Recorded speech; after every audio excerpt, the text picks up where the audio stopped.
is. And so I'm gonna call on Delegate Bold to give the invitation. We all stand. Father, we bless your name this afternoon. We say thank you for your traveling mercies, for bringing many of us here to this place, that we continue to compile our minds and our hearts to do what we can for the blessed Rappahannock River that you've given us. We have been charged to be stewards of the land that we have been given you, as you said in Genesis. And so we pray that you will give us the authority and the abundance to do what we must do for the Rappahannock River. And we thank you for each and every person assigned at this time to be here. And we pray for traveling mercies for those who are still on their way. We give you thanks and praise. Amen. Joanna Holmes. Jan. Yeah. I pledge allegiance to the flag United States of America, and to the republic for which it stands, one nation, under God, indivisible, liberty and justice for all. All right, so.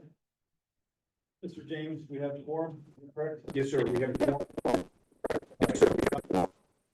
Introduction, because I believe that before we get into business, it was pertinent that we start with the invocation and pledge, so thank you.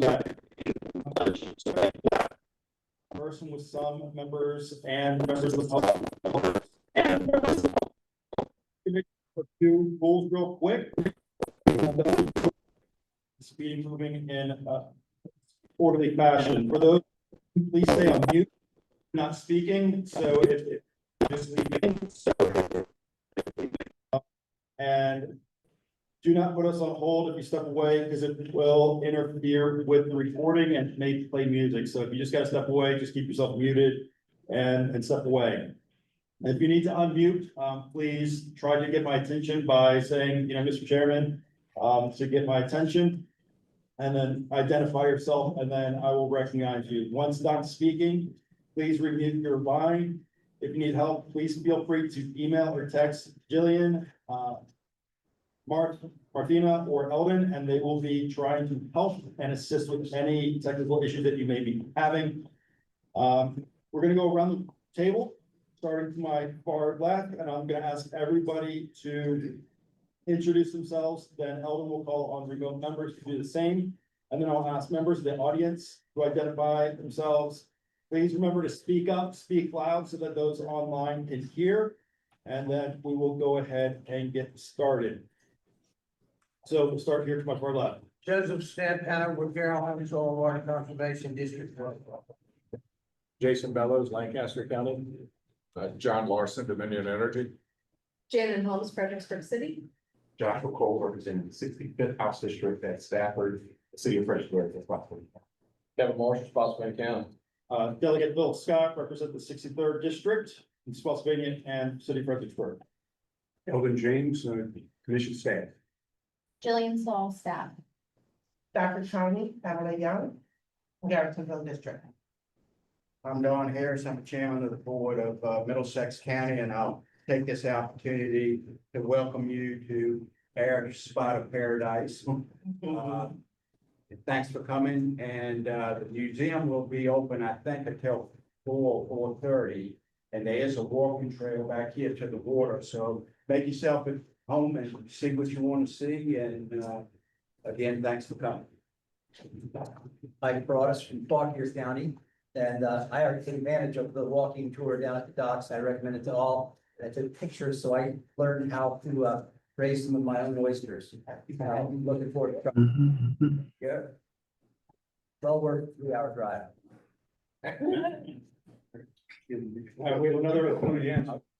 have another member joining us. If you'd like to introduce yourself. Yes, Paul Milday, 64th House District in Stafford. I still, your agenda. Can we fit it? Here you go. I believe that's everybody's friend. Yes, sir. Let's see, starting at the top of our screen here, Nancy Long. Nancy Long, Caroline County. Hi, everyone.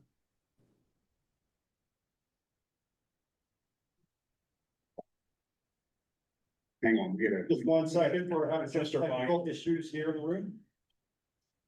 I've never had it.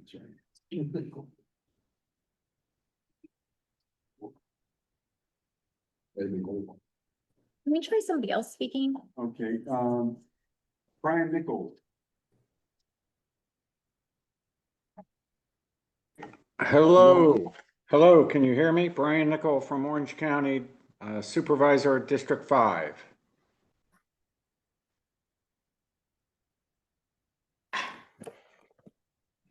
Seems like everybody online's hearing everybody just fine, but we've got a volume issue here in the room, so trying to figure that out. Okay, try now. All right. Brian let's try- Nickel, Perfect. Thank you, sir. Orange County, District 5 Supervisor, greetings. Jonathan. All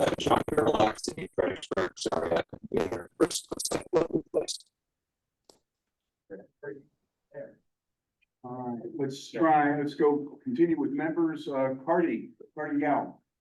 Yes, it's Cardi Yao, Madison County Board of Supervisors.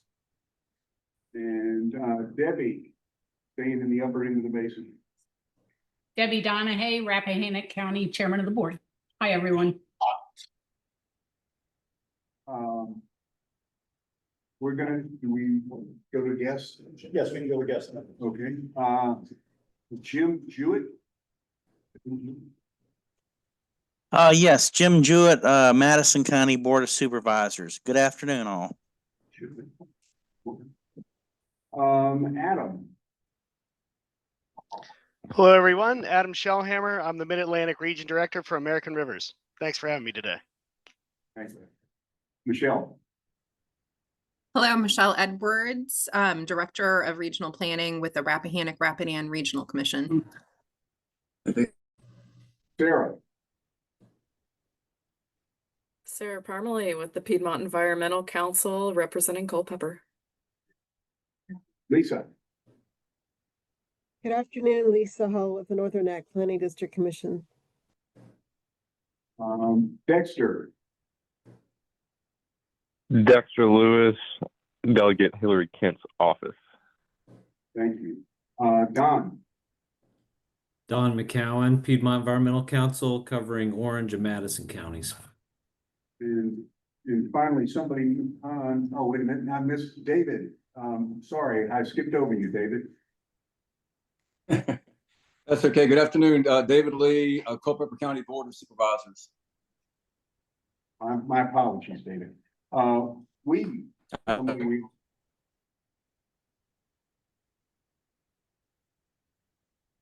are you with us? Okay, Wheaton Cole with DEQ, Water Supply Planning Office, who's presenting the committee. There he is, there it is. Yeah, hey, good afternoon, everybody. I apparently had to accept AI or something to get on here, so I had to hit that button first, but it's great being with you all. Thanks for having me. All right, James, if we could go to members here in the audience, we'll allow for guests in the audience. If y'all want to take the opportunity to introduce yourselves. Thank you, Mr. Chair. Chip Morals with the George Washington Regional Commission, ID 16.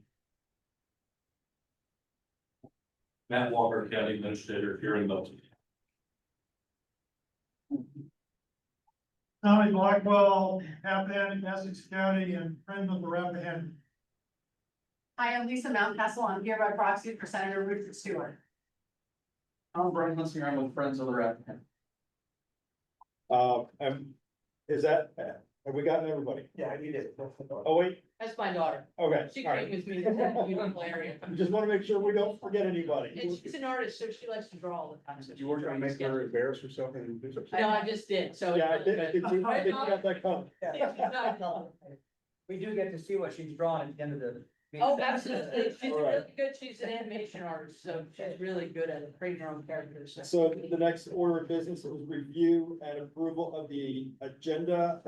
Mr. Chair, just a point of order. I'm here from Fredericksburg, but I'm the alternate and John Gerlach is here via Zoom. So I just want to know, should I be voting? Yeah, okay. Mr. Dick. One or the other of you can vote, and if you want to virtually arm wrestle over who does that. I don't, you know, it could totally be John.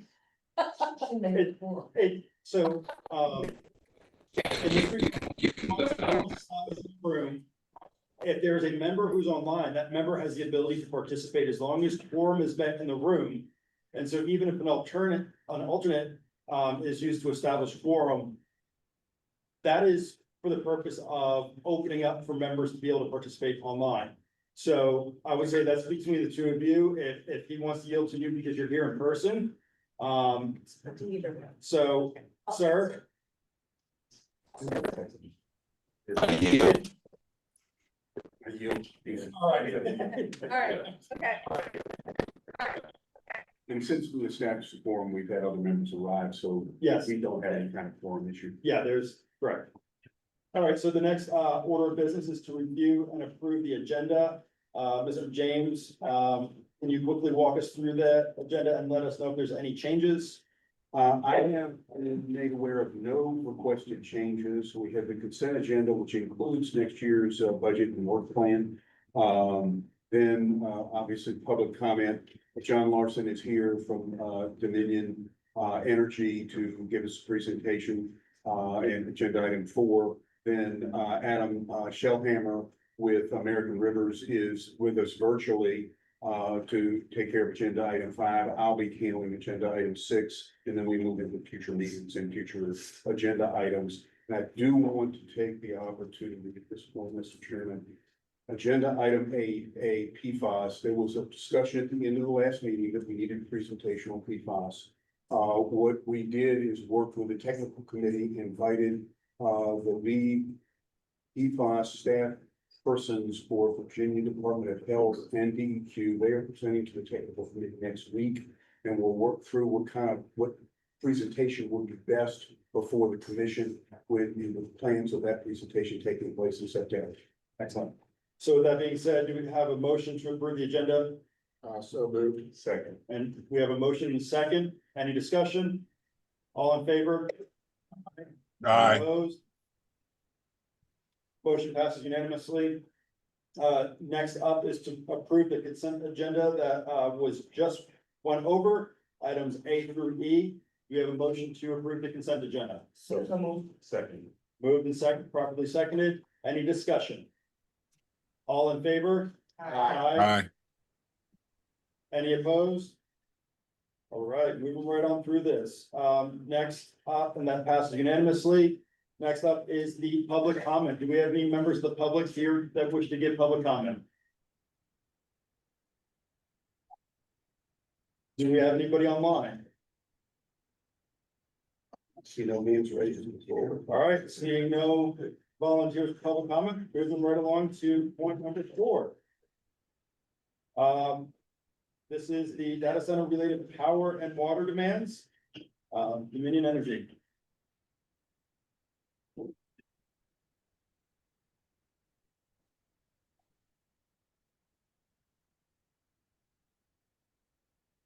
Thank you, Mr. Chair. I'm John Larson with Dominion Energy.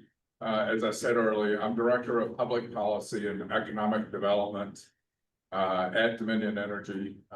Been there 29.5 years, and you guys are getting towards the last presentations I'll be doing as I'm going to retire at the end of this year. So it's a great drive to get here, and looking forward to going over this with you. Today, I'm going to talk about the dynamic energy landscape that we have in the Commonwealth here. And, you know, it's really changed. And I'm going to start with a little bit of an anecdote. So obviously, I'm of the age that when we went to school, you really learned about the Industrial Revolution, right? Starting with the Watts engine, moving all the way to the advanced kind of processes that we had in the 90s and early 2000s. And now we've started seeing the advent of this technology revolution and this technological age that we're stepping into. And it's very different. So, you know, I can think about doing initial searches on the internet. And if you think about those initial searches that you would use, uses 0.3 watt hours of energy, right? A light bulb, the old 60 watt light bulb, uses 60 watt hours to generate for an hour long period. When you do an AI search, Sorry. Oh, That's my fault. okay. I didn't think I hit anything. So when you do like one of these chat GTP searches, it uses 10 times the energy at 2.9. So just to give you an idea of the, and you know what, it happens automatically on your phone when you do it, right? It automatically comes up. You don't even have to tell it to do that for you. It does it. And so, you know, that's not even the generative AI that we keep hearing about that are going to run your businesses and, you know, run the operations that we today, that many folks do, that will be able to be managed with those types of processes as we see this go. So I'll argue that you hear that there's a lot of data set, that we have a problem with data centers. And irrespective of your view, I'm going to say it's a societal challenge, right? This is where society is going. Whether we like data centers or not, it's where the commerce of the United States is going. It's where the operations of the United States is going. DOD, all of those three-letter agencies that do stuff every day so we don't have to think about it, right? They are all using these data sources and data resources to keep us safe, to manage the economy, to do those types of things. So it's creating some very interesting dynamics in Western Virginia, given our proximity. So right now, just as a quick overview, Dominion and the DOM zone is that purple area in the bottom left of this map. And that's an area that we either serve you as a direct customer, or if you're in a co-op, we provide the transmission service and typically deliver the power to you. And what we're seeing though is across PJM, which initially started as Pennsylvania, Jersey, and Maryland, henceforth the name. There's a pretty tremendous demand growth for energy. And it's being driven by a couple of different areas. But the evolution of this has really taken off since the early 20s. So if you look at that bottom line, that's 2021, that purple line, right? That's telling you what they saw as load growth across all of PJM. Okay, that map I just showed. Look at 2025 and look at the change that's taken place. Think about if you are a utility and you're providing energy and the transmission lines and distribution lines to get that there. I want you to think about, many of you are certainly aware of doing capital projects and permitting and getting approvals to be able to do that. I want you to think about, how do you even plan for that big of a change in your demand? I mean, it's a huge, huge challenge that all of us in PJM are facing. In Virginia in particular, think about how many companies would be really happy to have a compounded 6.3% growth in an infrastructure business for 10 years. That's the 10-year average that we're looking at right now, our CAGR. And we do have the highest load growth in PJM. Novak and Rappahannock actually have the highest. They're part of the DOM zone. And then we're right behind them. Really being driven by data centers, reindustrialization of America, and then electrification of the housing stock and transportation. Transportation is a part of it, but the housing stock here in Virginia is really very quickly moving to being an electrified housing stock. We're at a location in the country that heat pumps work really well, typically year round here. And so as people move away from burning oil at their house or wood fireplace, they're putting in a lot more HVAC systems and a lot of these mini splits that you see around, which is really driving up some of the demand. There are a lot of retirements that are taking place of older coal assets and natural gas assets. And then there are a lot of changes in PJM with how they're managing. It was a really great tool when there was plenty of excess demand and you didn't have high growth. As we're seeing these dynamics now, they're trying to adapt to this new era just like we are. And they really manage and operate in the grid. And then a lot of environmental regulations certainly have a big impact on how quickly we can move forward and get projects permitted.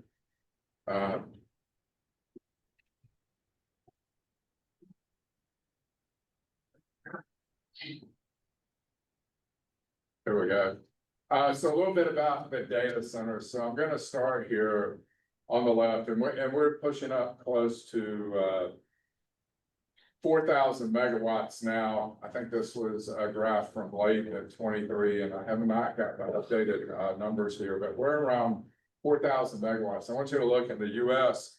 The closest area that has growth is in Chicago, and then Texas shortly behind that. You can see we're roughly 4 times the data centers. But also on a global basis, it's almost similar ratio. The largest foreign country with Singapore with data centers, and then you have Tokyo and London shortly behind that, but still a pretty significant. So we have the. Yeah, if we can hold questions to the end, I'd appreciate it. Thank you. All right. You know, pretty significant. You know, there's a lot of focus on data centers in Northern Virginia.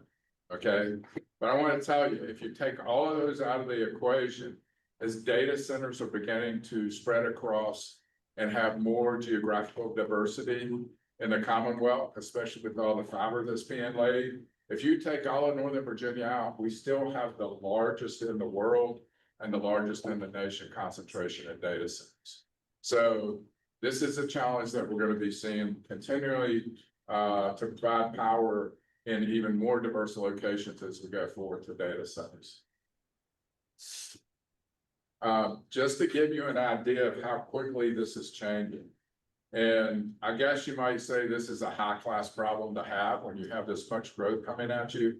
But in July of last year, we had 21,000 megawatts of new data centers that had signed agreements. These agreements, we have data centers pay as they go along for their costs, right?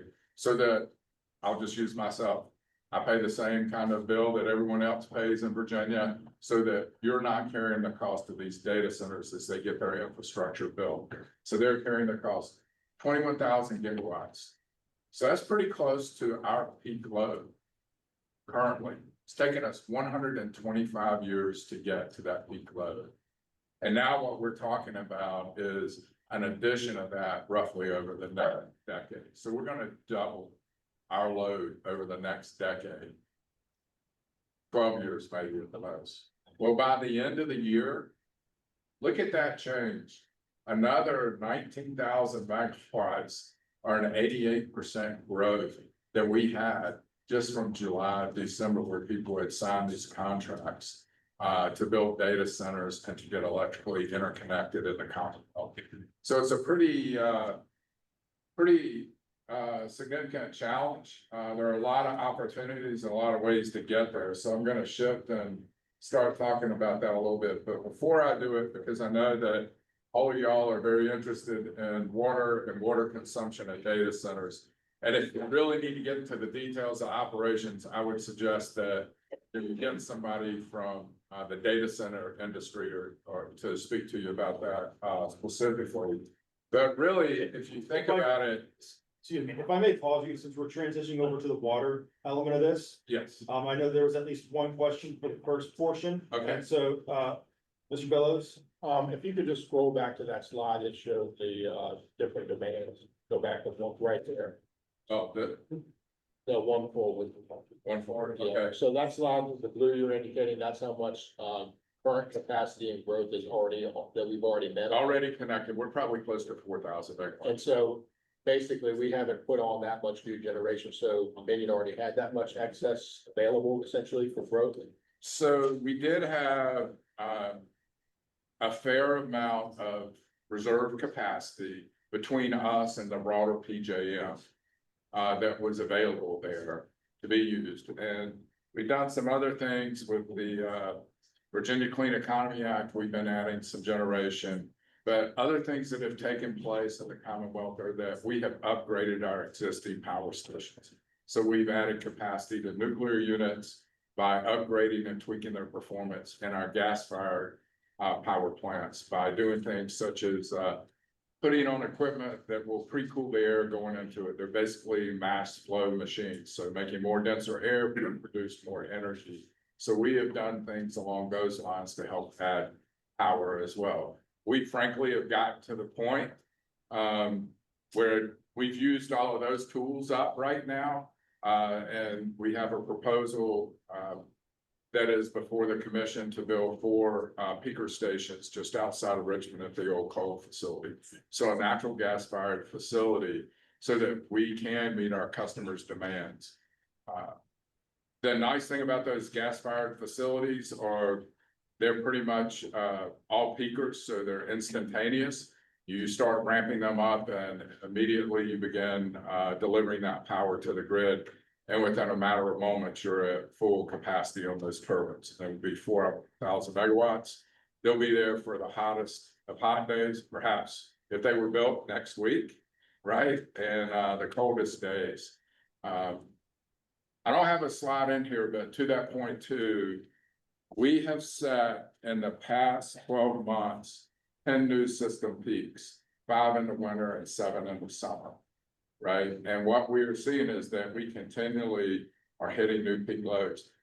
Luckily, we have that substantial generation portfolio, and we've been able to meet our customers' needs between that and buying some power out of the market and importing it into the Commonwealth.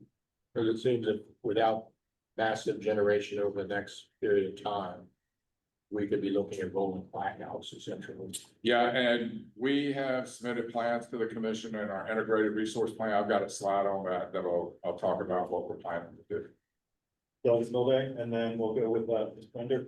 Quickly, the 2.9 watts per hour for a chat GPT compared to an LED light bulb at 0.3, is that right? No, your original just simple Google search, Google that stuff, right, is 0.3 watt hours. A regular Google search. Right, and then the chat GTP is around 10 times that, 2.9. Okay. Yeah, and just, yeah. Then I've been telling people, because I hear it from the people applying for data centers, that you are not you're not, regardless of county or locality approval, you're not letting the data centers come online until you think you'll have a power generation. Is that true? That is correct, and we will not tell somebody we can't connect now. Number one, whether it's a generation issue or either think about it, we also have to go through a process to get transmission lines approved, permitted and approved and constructed. Keep in mind that it's several years of development and permitting.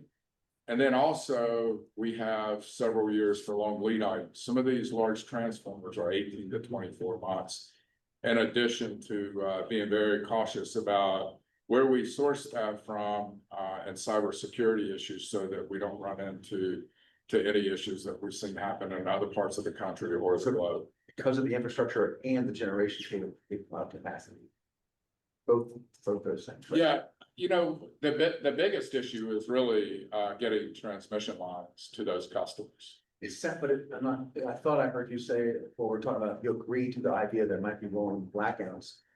No, I'm not agreeing that they'll be rolling blackouts. No. Because I just want to make sure that I'm telling people that you guys are really the watchdog, making sure we don't sell more power than we can provide. Exactly.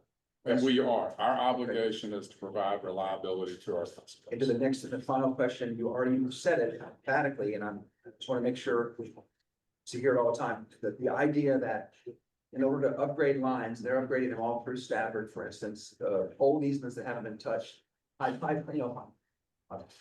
high, what do they call it, high capacity transmission lines. They're upgrading them, making them more higher capacity. How do I convince someone that those improvements are not somehow that are mostly for data center capacity, being spread out amongst everyone's bills? Yeah, and that is a great question. And if we go.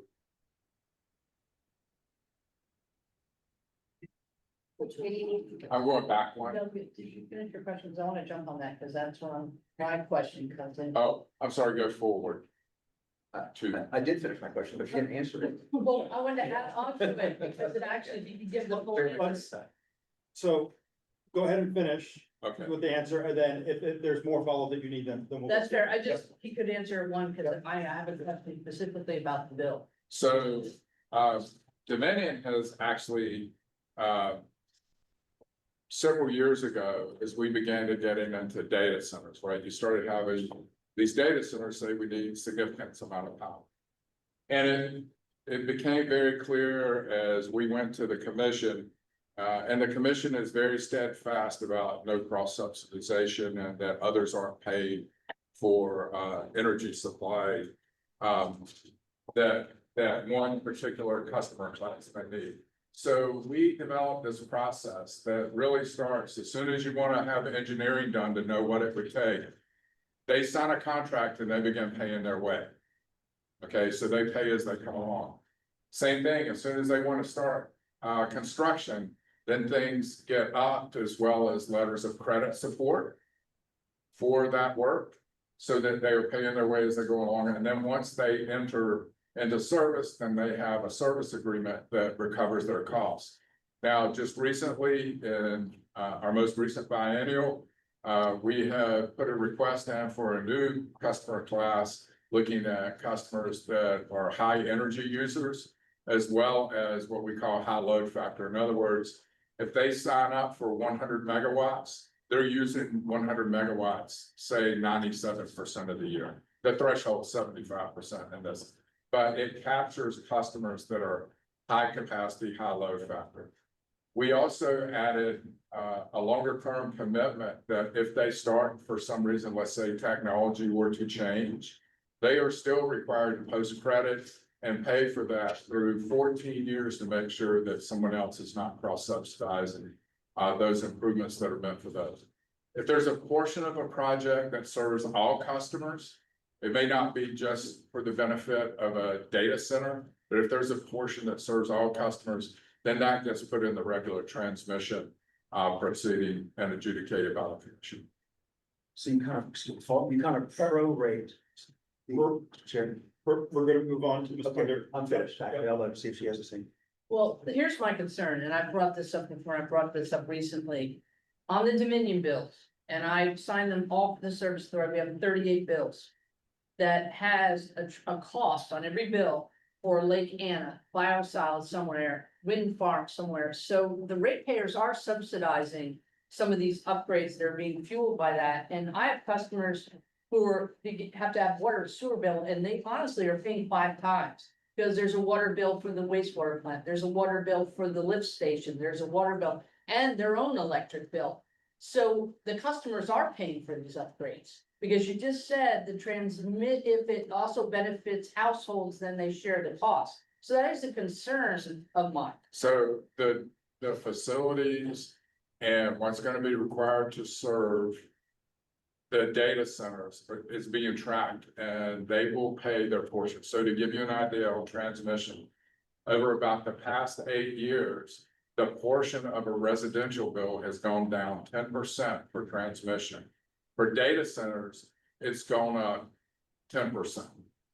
Okay, so those costs are being adjusted to account for who is spending that money. And you know, what that investment's being made for, and those customers are the ones that are bearing that cost. But you could argue the transmission lines wouldn't have to be there if they wouldn't be also the load of the data center. So it's kind of a catch-22.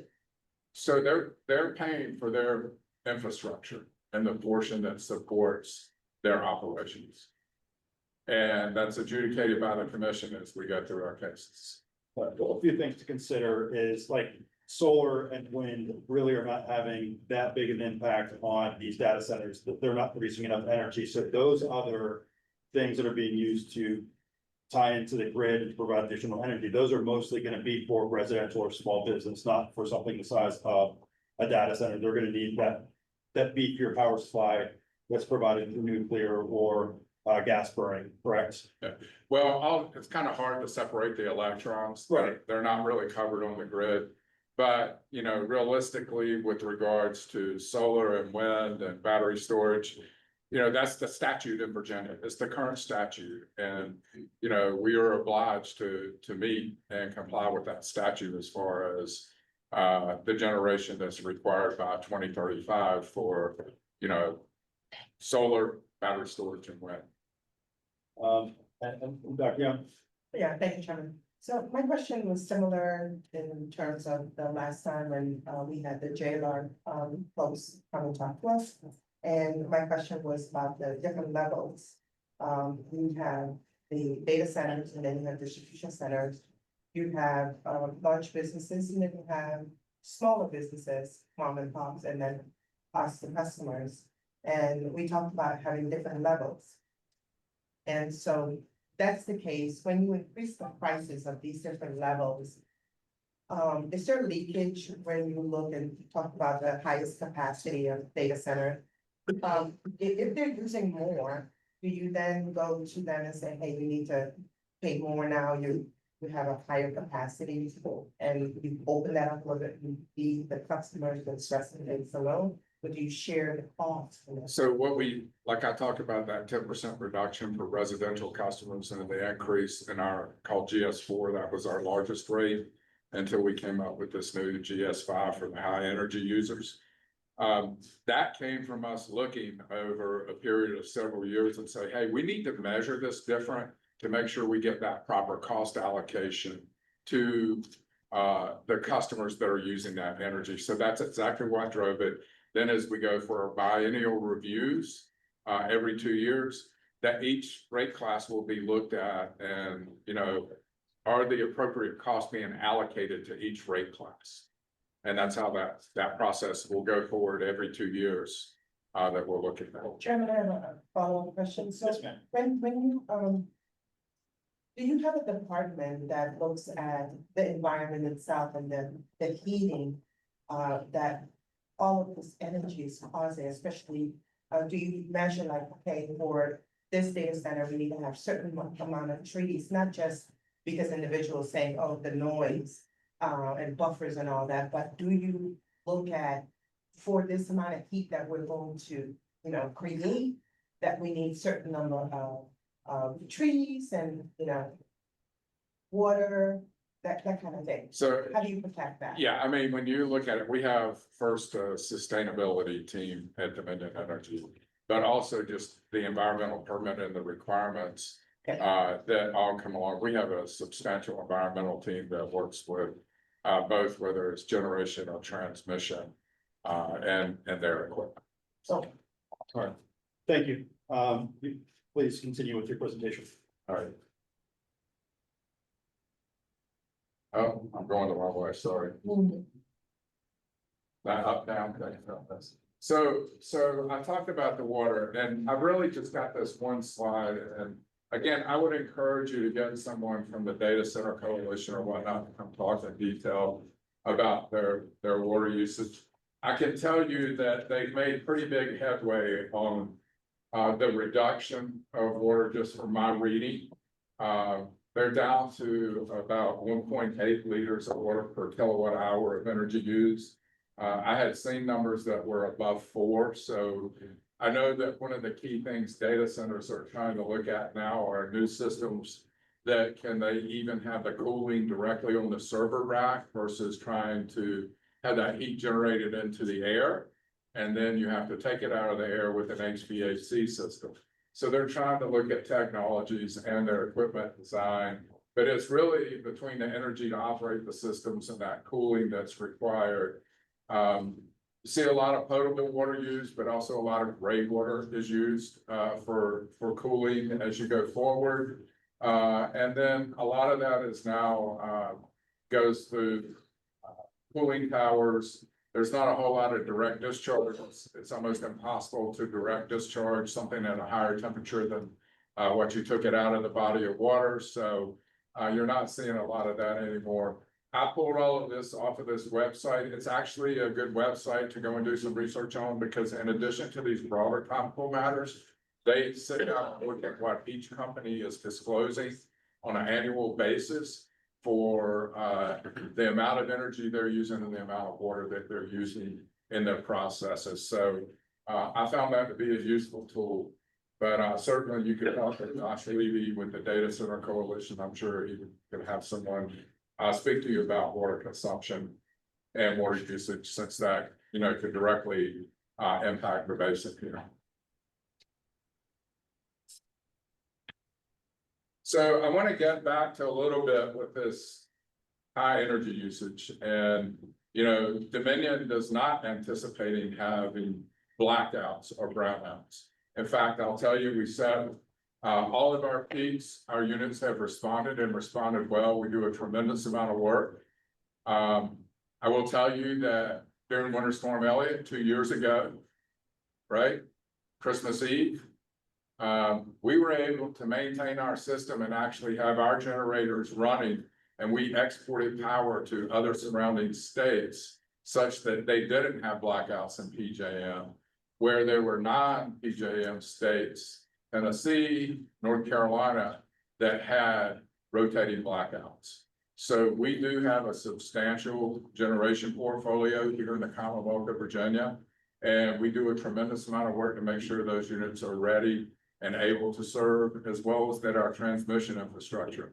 So like right now, you should see a lot of big transmission projects wrapping up, because during the heat of the summer and during the days of winter, we're not going to have major transmission lines out of service. Okay, so you'll do work, and we're going to pause during those peak time, and we'll work a lot during the shoulder months to do those upgrades, because we want to make sure that we can deliver that generation that we have to all of our customers.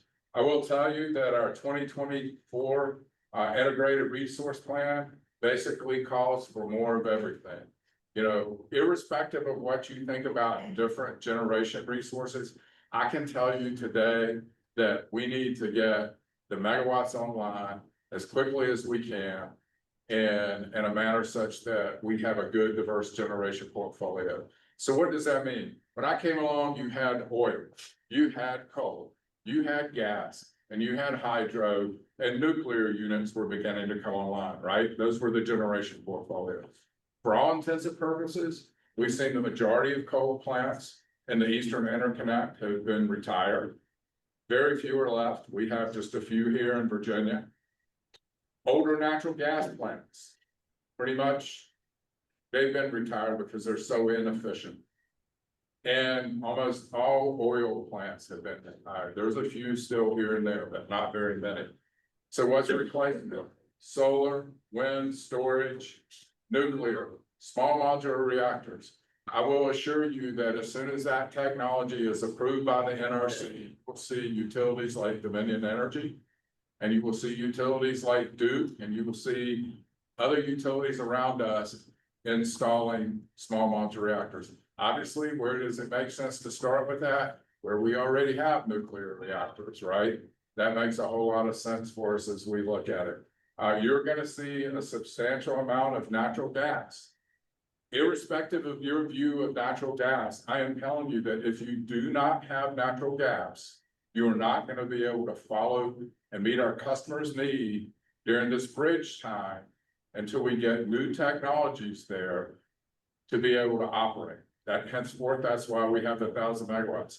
And I'll argue the point, and I'll drop this carefully. Physics matters, right? Newton was sitting under that apple tree and it hit him in the head. Physics matters. So 60 times a second, we pair generation with demand. So we have to have resources that are constantly being adjusted to keep that paired so they don't trigger blackouts or brownouts. Okay. The nice thing about these natural gas facilities that we're talking about, all of them can combust hydrogen. Okay. And we've been very involved in looking at how do we help transition to a hydrogen economy in the future, right? So that's something that we have non-regulated parts of the business that are investing in, and that we're following the technology and hydrogen hubs. You can see that in all of these cases, the four on the left, you can get to about 80% carbon-free generation. Right? That last 20 with current technology is almost impossible until we get fusion reactor or hydrogen economy. The right case is working in the IRP. That was a case that the stakeholders asked us to do with no natural gas fired. And while you can get there, I can tell you cannot reliably operate a system at that, because the sun doesn't shine in the middle of the night. You can't have enough storage to cover it during long duration cold or hot events, because that energy is being used as it's produced. So while you can show that, you cannot make a system operate because of the physics that are gonna man when that energy is needed and how it's needed. Our winter peaks now are coming at 0400 in the morning. Okay, there is not a single piece of solar that's operating then that's gonna help. You can have storage, but I will tell you during Winter Storm Elliott, that was a much colder and a much prolonged event than what was forecast.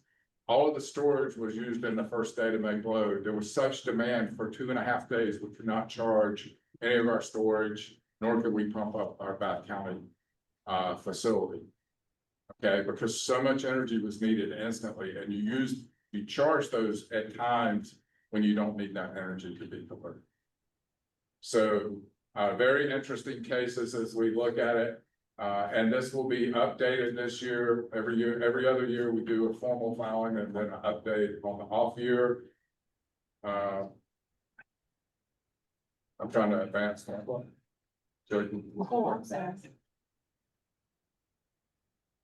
So that all of the above growth, and I think I've already mentioned, coastal Virginia offshore wind should start delivering over 2,600 megawatts. It will begin producing power and delivering it to customers in January of this year. By the end of the year, it should be at full capacity in 2026. Third largest utility solar portfolio in the United States. We're roughly deploying 1,000 megawatts a year of solar. And then a lot of long duration energy storage. We're trying to get away from lithium ion. Works great for your cell phone. Really is a terrible system because it only works 4-hour duty cycle on the power grid. Nuclear and then transmission. And we are doing a lot of things also that look at how do we optimize the efficiency of our system, whether it's putting lines underground so that they're less susceptible to temperature impacts or storms, or grid enhancing technology. So how do we make the grid operate more efficiently so that maybe we don't have to provide that extra, 100 megawatts because we can operate more efficiently. We also work closely. We have over 45 programs that our customers can use to help reduce their energy consumption in their house. Some have incentives and some are just programs they can take advantage of as they go forward. And then recently announced looking at partnering with First Energy and AEP, where they have some generation resources. How do we build larger transmission lines to bring that power in here so that we don't have to have as much of it constructed right here in the Commonwealth, or at least not right here in kind of the central and northern Virginia areas, which is where that power is definitely being consumed at the greatest degree.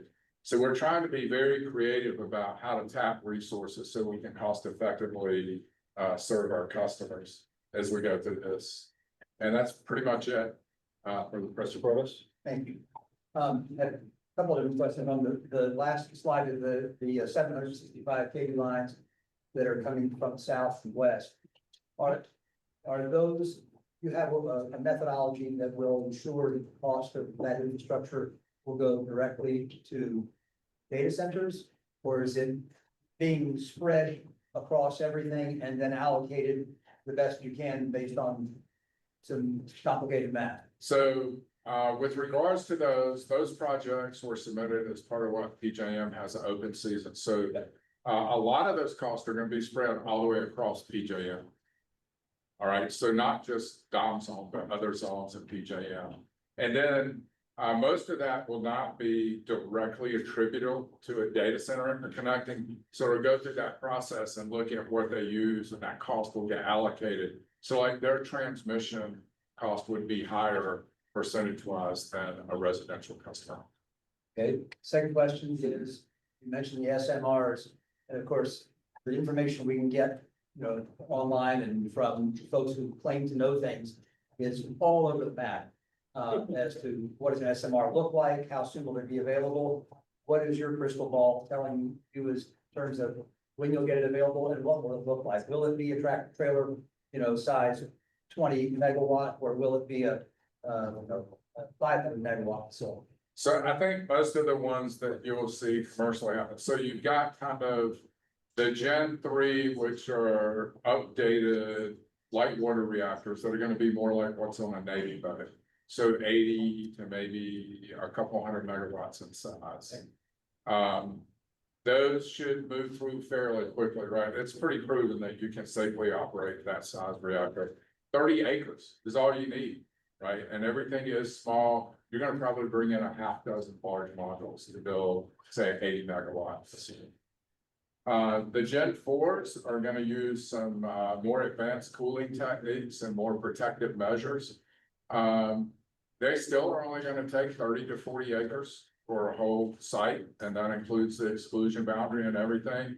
Same type of thing, they're gonna come in, you might have 6 modules that are gonna come in, a lot of it will be subterranean. And just very protected and very controlled environments as they go forward. Time-wise, I will say that the NRC just put in a review process, and really it was looking at how do you make that review process more efficient, and so that you could do it in a more timely method. I think you could see once technologies are all approved, we're in the middle right now of an RFP to select a technology. We expect that'll get completed sometime early next year. But as soon as those technologies get licensed, that a site probably should be able to move something within 12 to 24 months to get full approval from the NRC. So if you're looking at that, then you might be talking about, I'm gonna say mid-30s to early 30s for deployment of SMRs. Okay. So we're still Not tomorrow. 7 to 10 years. Yes. Like the window. Last question on water and looking at some of these hyperscale numbers at 200 million gallons a year. And I've mentioned this before, in Fauquier County, we have ordinance that actually prohibits using water for cooling. And so our typical data center isn't going to use anything more than a typical industrial building would use. But I am curious whether or not you all have any stats about the added energy cost that I know if you're using water to cool, much lower energy cost. But if you're not using water to cool, you have any stats on how much that increases the overall load? I do not on the air cooled condensers, which is what you're referring to. I don't know what the stat difference is on that. The data centers could probably tell you, and I could certainly try to find that out, get that information back. And I'd share that one of our data centers, the OVH Cloud, does use technology that you were talking about. They actually pipe water in to little tiny copper plates that sit directly on the server, and they take the heat directly. As you walk through there, it's a normal. It feels like this, and all the heat is taken straight off the servers. So there's a lot of new technology they're looking at to do that, to be more efficient. Mr. James, we had a question from online. Yes, one of our viewers asked, if you can go back to slide 4.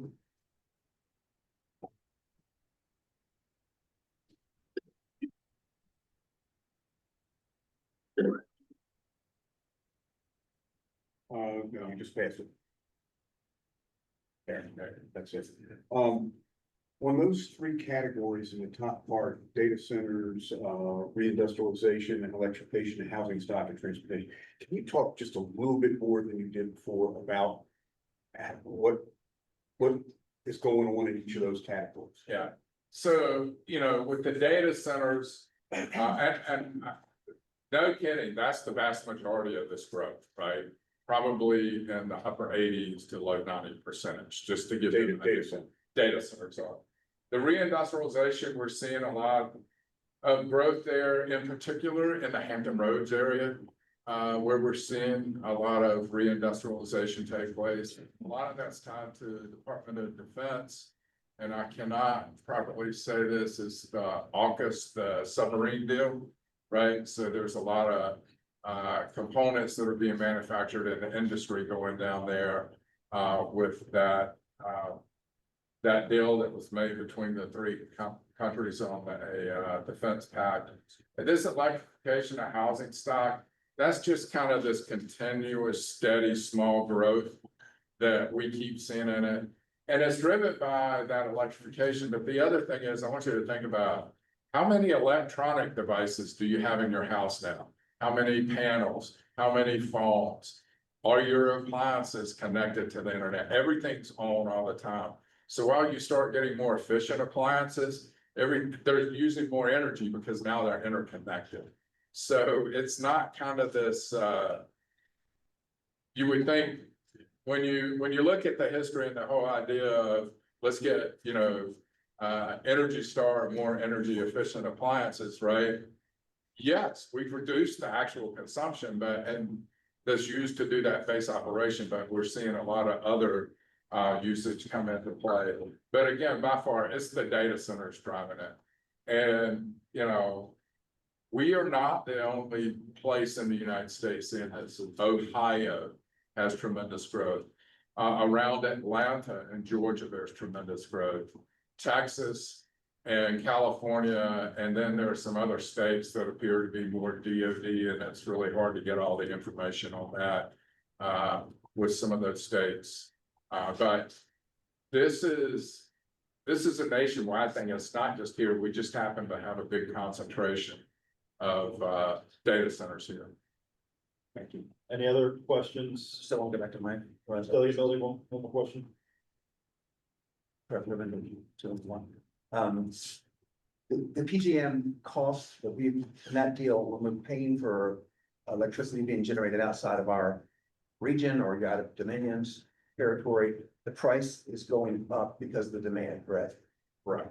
And so if you're paying whatever, $10 for a whatever watt, and now the cost is $11 for whatever a watt.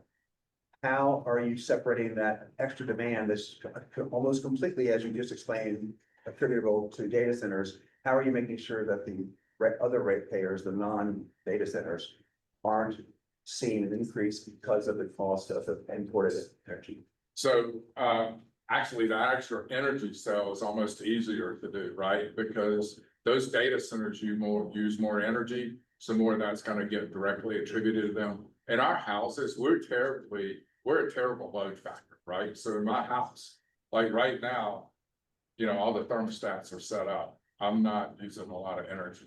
When do I use energy? It's 7 at night when everybody comes home, turns on the TV, turns on the oven, turns on the dishwasher, and turns on the washing machine, right? Then the dryer shortly thereafter. So you see a morning and an evening peak on residentials. So overall, we use less energy at home. So we're not going to pay as high energy. You pay a higher distribution charge. And you pay your transmission or wires charge lower than a data center. But that generation predominantly is going to flow to those high energy use customers. Clarification, I don't understand. Are you saying that our rates at home really aren't, they don't change based on the cost we're paying for imported energy? They're just based on our consumption? No, they do. Again, with the biennial, we're going to ask for rate increases or decreases based, and fuel also to run power plants. Those are going to be drive systems.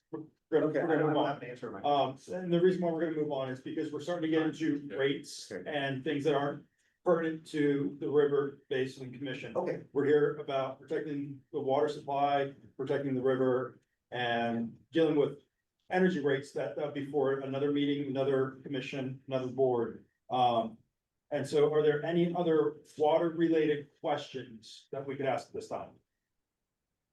I do have one myself, with the modular the small modular reactors. I know that with the power plant at Lake Anna, that Lake Anna was created for the purpose of cooling. What type of impact do those have on the water supply if they were to be put near the river? So for all practical purposes, anything that we're building this generation now is pretty much using air-cooled condensers, which have a much lower consumptive use of water. So it would be very small in regards to, say, a traditional cooling system. But once through cooling, the older nuclear reactors are either a big cooling tower. All right, sir, thank you so much for your time.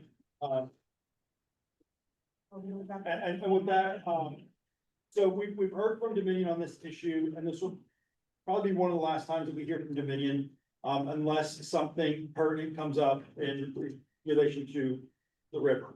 I know that this topic of the data centers is a big cumbersome topic, and we brought Dominion in to talk about the power supply issue, but a lot of what we're here to do on this commission is related to the river, and so unless it's something that's going to power supply lines going over the river, if it's gonna have an impact on that, rates, and those things that they're really not under the purview of this commission. I know that can be frustrating, but for the purpose of making sure that we stay on the purpose of what this commission was created for, that's why I tried to control that topic of conversation. Yes, sir. Oh, we have Dominion Power here, and thank you so much for your presentation. My job is to protect our water, our forest, and our farms, because I'm out here in the country. What I would like to say that I got from your program this morning, so I'll make sure it's in my mind right. In the next 10 years, you will have to double your power supply. Correct. Okay. You have already said in this presentation today, which all of us in this room know what I'm getting ready to say. Solar farms and windmills are not gonna cut the power supply, what we need in the future. What I want to get across to you, that this commission already knows from me speaking before. We're eating up too much land, using too much water.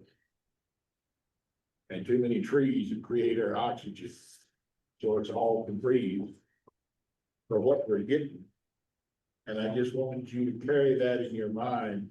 I am for nuclear package units, and I think that's the only way you will get where you want to go in the next 10 years. But keep in mind, for 250 years, as we're all going for the 250th anniversary of this country, farming, fishing, and forestry has supported me more than that. And I know we're changing. And I know centers are coming. But I also know that for 250 years it has supported our way of living in the northern end. And I have to make this statement that it is my job to protect our water, forests, and forest. And so therefore I would like, I'm working on my politicians, and I know that's where the problem is. They all own data centers so they can get more revenue. They're not worried about my tree or my river as much as they would like to make me think they are. But I want Dominion Power to realize, which I can tell from your program this morning, why I thank you so much for it. You know that the power needs are going to be greater than what we can do with solar and wind. And so I want Dominion Power to look very, very hard how you, with all of us in this room, can push nuclear or other means other than those two, because those two will never do us on a cloudy day or a windless day. And so we have to have other sources of power. And I thank you for saying where we got to go in the next 10 years, because all of us in this room can understand we can't do it with those two. And thank you, sir. All right, thank you, sir, for those comments. Moving on to Rappahannock River Alliance, number 6. 2025 most endangered rivers. We're gonna go. Adam Schellhammer. Adam, you should have the ability to share your screen.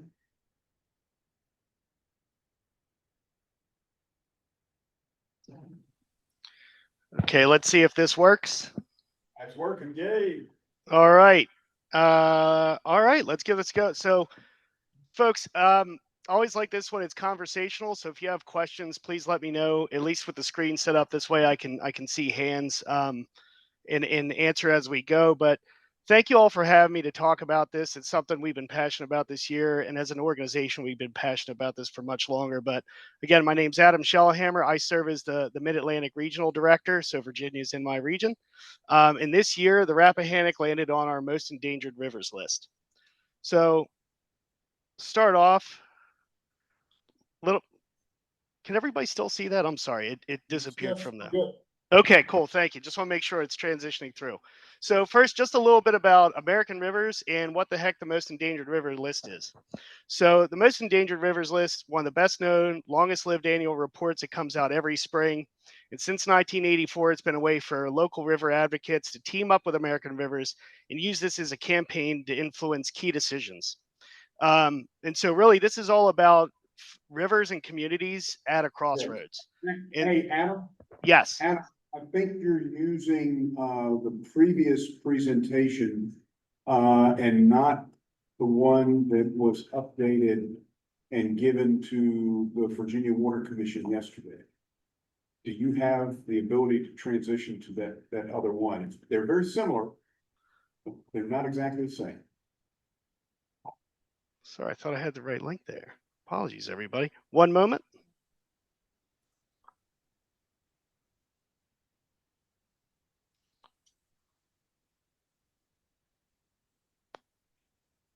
Sorry about that. Yeah, we were rolling. The one you have is in front of you. This one? Yeah.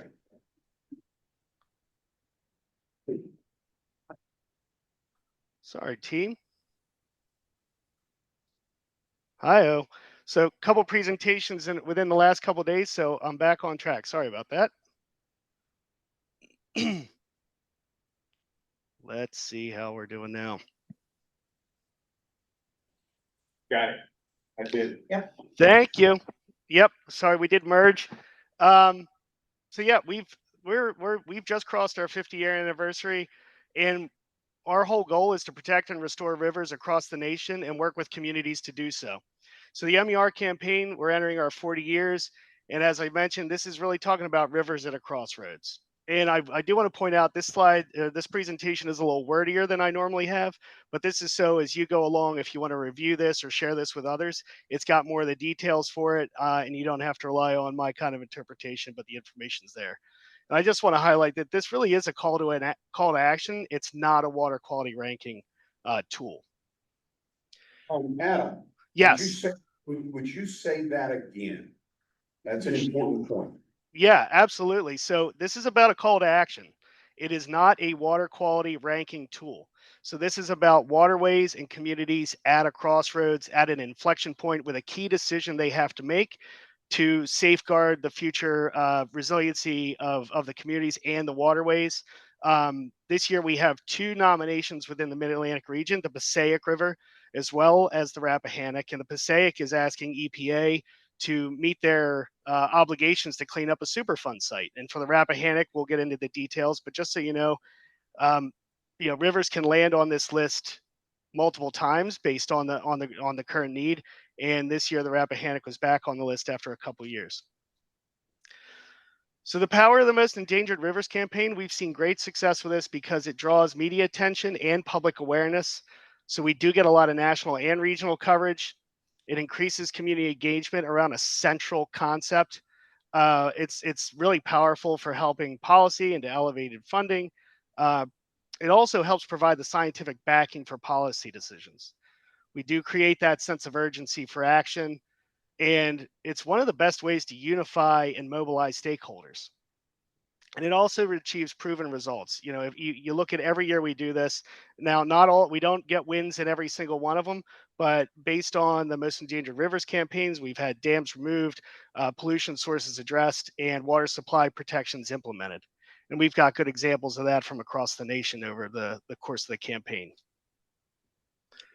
And why are we here today? Because of the Rappahannock River. So this year it was our number 6 most endangered river. And one of I think the biggest strengths of this campaign this year for the Rappahannock was the partnerships that we secured. So the Friends of the Rappahannock, the Rappahannock Tribe, and Southern Environmental Law Center all partnered with American Rivers on this year's designation. The reason for this was because there was a fragmented approach to water supply planning that currently threatens to undermine the long-term sustainability of the Rappahannock River. And we view the Most Endangered River nominations as a proactive tool. Serves as part of the overall process with the goal of having DEQ, localities and stakeholders develop and implement a comprehensive basin-wide supply plan.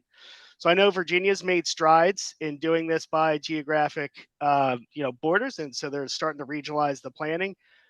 But rivers and watersheds don't respect political boundaries. They don't really care as much about them as we do. So it's about the basin-wide comprehensive resource planning.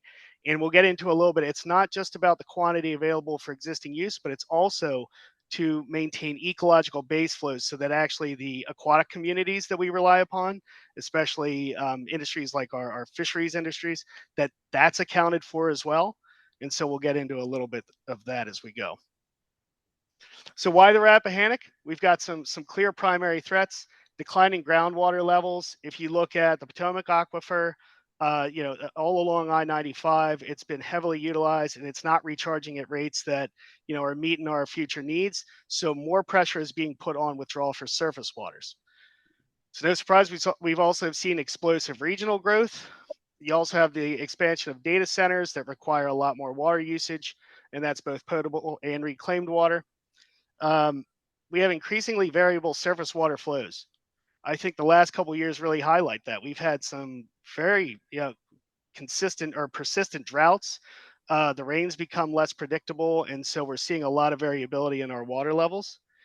We also have major interbasin transfers of water, and so as we get deeper into the details of this, we want to make sure water withdrawn from a basin is returned from that basin, not traded between them, because we want to make sure that these systems are managed cohesively. We also have a lack of data from legacy unpermitted water takes. So this is pre-1989. So reported capacity and intake values differ from DEQ records. There's a lack of coordinated cumulative water supply strategy. We have 5 regions in the Rappahannock watershed alone. We also want to consider traditional industries like agriculture and fishing that are under pressure. When you think about water withdrawals, it's not just about the volume in the water for takes. All that fresh water is keeping the saline wedge lower in the watershed. A lot of withdrawals for agriculture users are going to be of key importance down there. And it's not surprising we're seeing impacts of that in the Rappahannock, as well as other places like the Delaware Basin, where crops are basically getting fried, equipment's getting destroyed because they're sucking up more salt water than they ever have before. I could explain this a number of different ways. The simplest way I can approach this, and you all know this better than anybody, the water is a finite resource. There's only so much, and you look at areas like Phoenix that have had explosive growth, they can't grow anymore. There's not enough of a water supply. You have grading more. So you have a finite resource, can't keep up with the extraction. And we've got, again, a lot of seasonal variability, and we've got some more extreme weather conditions, and we've got competing demands. I keep going back to this because I grew up in an area that was heavily reliant on agriculture to support our economy and communities. So agriculture is kind of near and dear to my heart. But the heritage industries and communities are in need of support.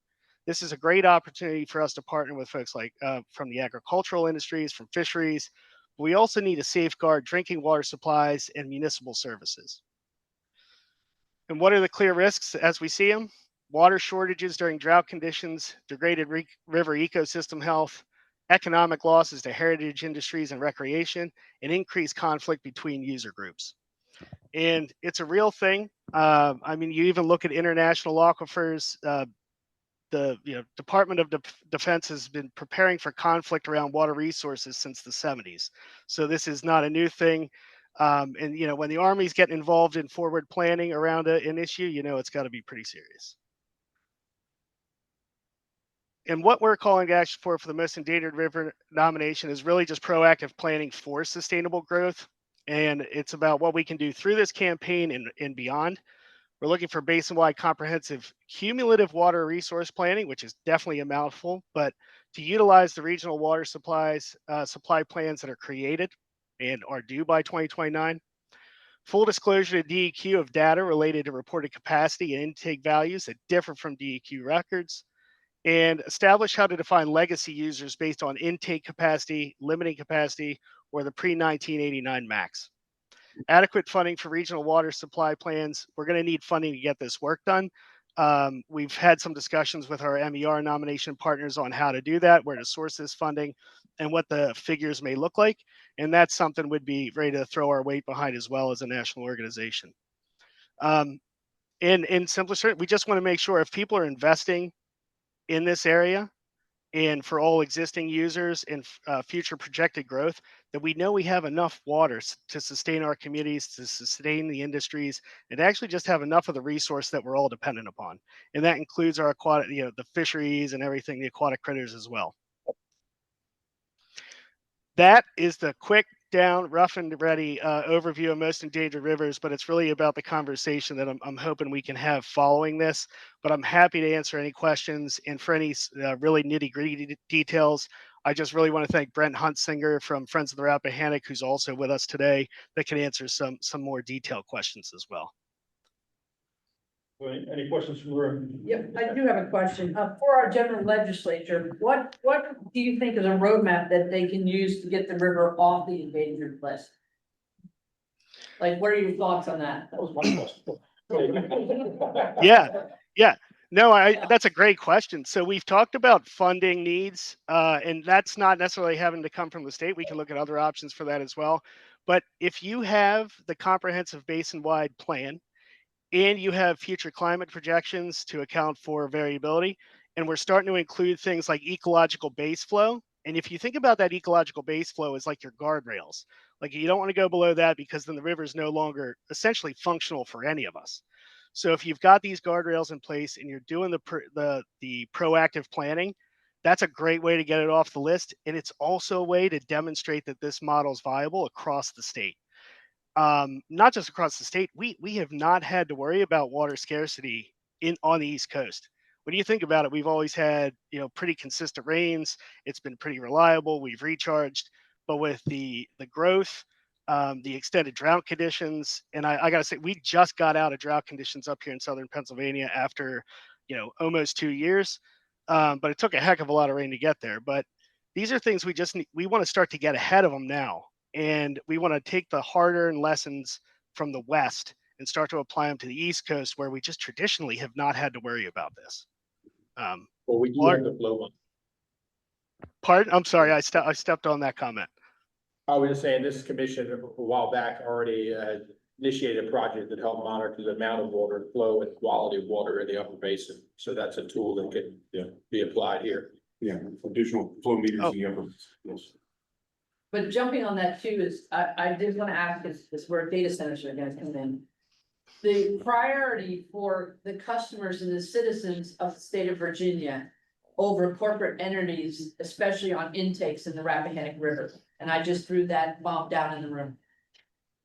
No, it's a good question, is balancing, the priority for the residential customer with water versus a data center.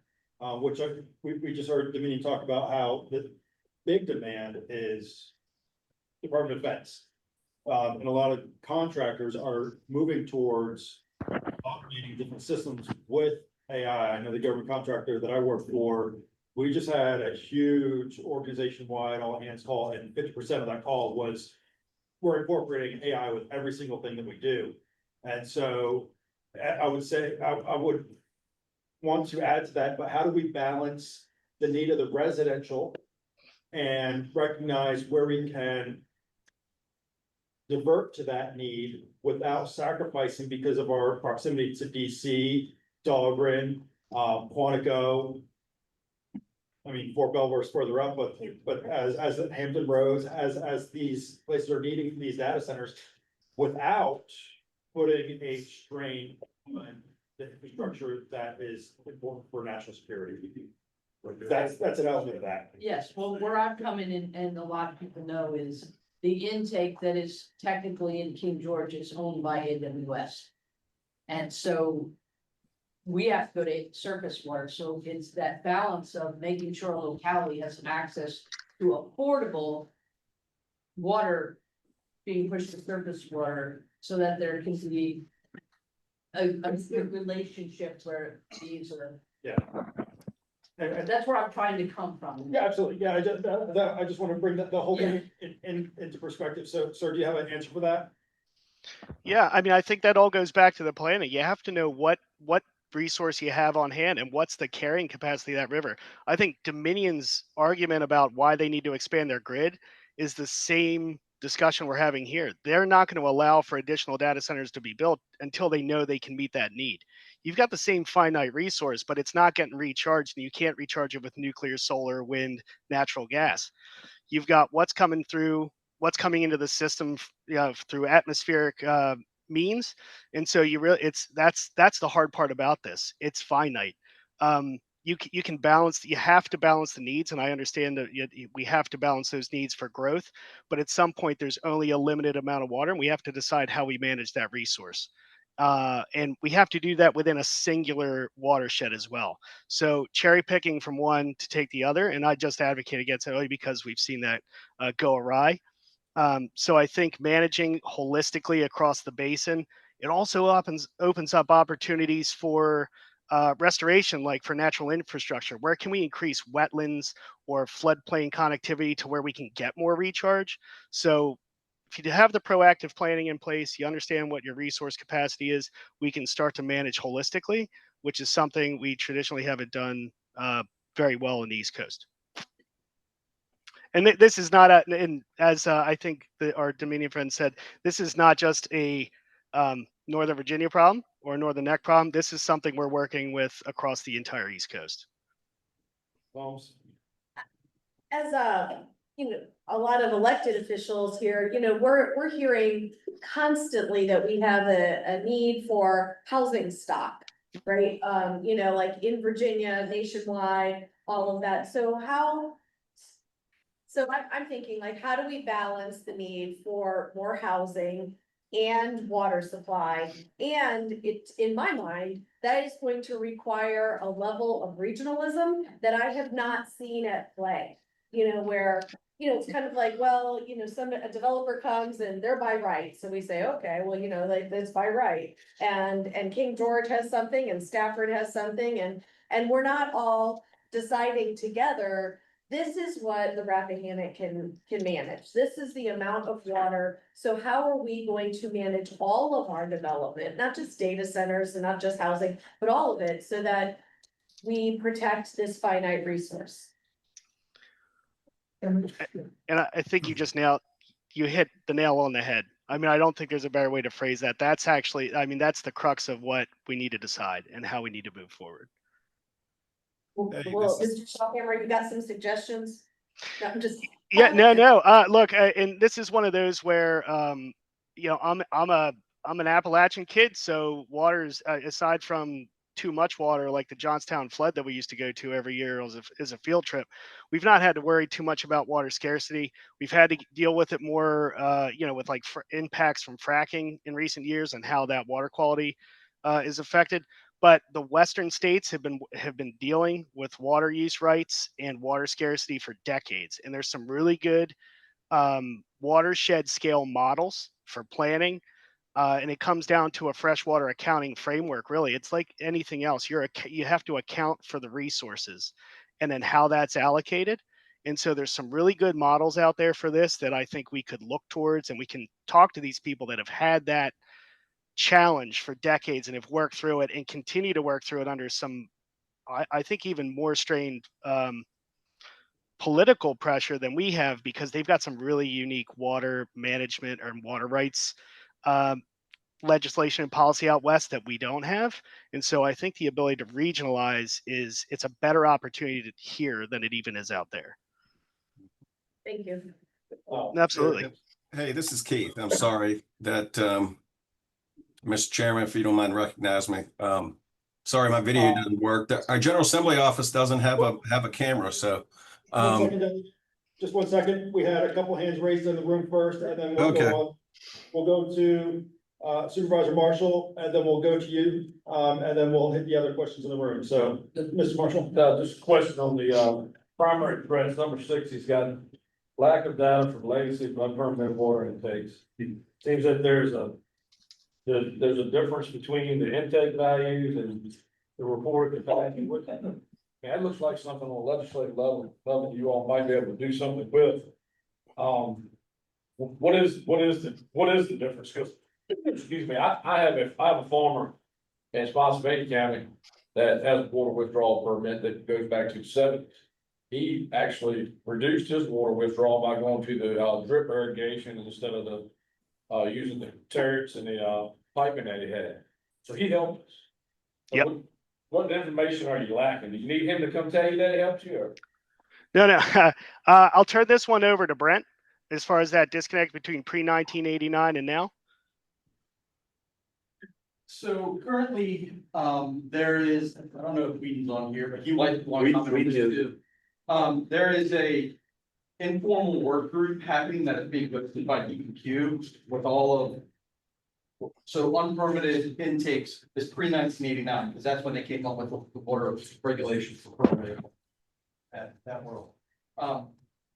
What they're finding is that there is a lack of a true definition or agreement between DEQ and the unpermitted, some of the larger intake users. They say, I've heard the term, and so 76% of all water drawn in the Commonwealth is unpermitted, because there's a lot of old systems that existed before 1989. So there is a lack of agreement on data that they have received from these folks. So there's two different things. There's a lack of data that they're not receiving from the unpermitted crowd weekly. They have to receive, and they're trying to tell them, please give it to us. And I know they have received more in the last few months. And then there is the other piece of this where there is a lack of a true definition between the pre-1989, the actual capacity of the intake, and I forget what the other term was. But there's a big difference between how much unregulated or unpermitted intake was taking during 1989 or before, and how much they technically could take from capacity of their system. And in some scenarios, in the last few months, DEQ has run some models that are under low flow scenarios. If the unpermitted intake users and the permitted intake users in certain water bodies withdraw all they are allowed to do, that the river will really go. So that's not where we're going. So, But thank you for that question. so it is an ongoing process at DEQ. They're working. Delegate Hodges, you had a question? Yes, sir. Not a question, but a comment related to regional planning and so forth. I think it was mentioned earlier, we've already started some of that a few years ago. And you can correct me if I'm wrong, Eldon, but that was by what, planning district? And the PDCs were doing that to develop that plan? It was a local choice whether to combine as a region or to do individual local plans, and so it was different in parts of the city. Yeah, maybe needs to be something we can look at. And maybe even do something based on, just dealing with the Rappahannock River Basin, to be able to do some things. Legislative, I don't know what the answer is there, but there may be some things we could do. Yeah, and I think it's really Possibly. exciting that you've already started this process in Virginia. Like that idea of regionalizing, but it's just by districts, which is a great step in the right direction. But again, you're looking at a couple different basins, and you're looking at so really it's almost more complex to do it that way instead of looking at a single basin holistically. So, but yeah, the culture of that change is already underway, which is it's exciting. Something we can kind of look at. Number two, you mentioned, the stress on the Potomac Aquifer. As far as the SWIFT program, I believe, the initial, where really help is going to be in the eastern part, but it acts like a big bubble and then pushes all the way back, and for the entire aquifer. And I believe it was around 2030? Maybe we need to get some data from them to find out when they expect full implementation and where you will see those effects in the Potomac Aquifer, and in particular to the Rappahannock River watershed, and find out that data, because that may be faster than trying to do some of the things that we're doing now. I believe it was 2030 is what they were looking at. But we may want to try to find some information on that. Yeah, well, and that was I'm sorry if I got it right. That was I believe that price tag $2 million on that initiative, I think overall. Sorry, I will get an program. update. It's Yeah. a billion dollar project. Okay. Yep. I will. HRSD's project. So it will have a positive impact on the aquifer, and also help with land subsidence as well. So perhaps, we need to start to look at some things since the river's in danger. When we might see those effects and then maybe do some testing out in that region as well. I can't remember the name of, what they installed. DEQ, installed one in West Point recently, but perhaps we can start to look at different areas of the state, maybe get some funding to do that, to monitor. All right, thank you, Delegate, for that. We have two questions over here to my left. We'll go Mr. Bellows and then Mr. Hisson. Mine's just a brief couple comments. One, thank you for your past designation as most endangered river, because we did successfully use that in Lancaster and Middlesex counties to encourage people to bury their transmission line under the water at that time. Also, in regards to the water usage, it seems to be there's a combination between aquifer water withdrawal and the removal from the river. Are those kind of being conflated as a decline in the aquifer? There's potential that water will have to be surface withdrawn, so we'll have to potentially take it out of the Rappahannock River. And if that being the case, kind of combining on the SWIFT program, this seems to be another one of those balance questions between residential consumption and industrial use consumption. Because currently, if you look at the maps, the SWIFT program is in place because the primary driver of water loss in the aquifer down there in Hampton Road was not residential growth, but commercial use of the power or the paper mill down there.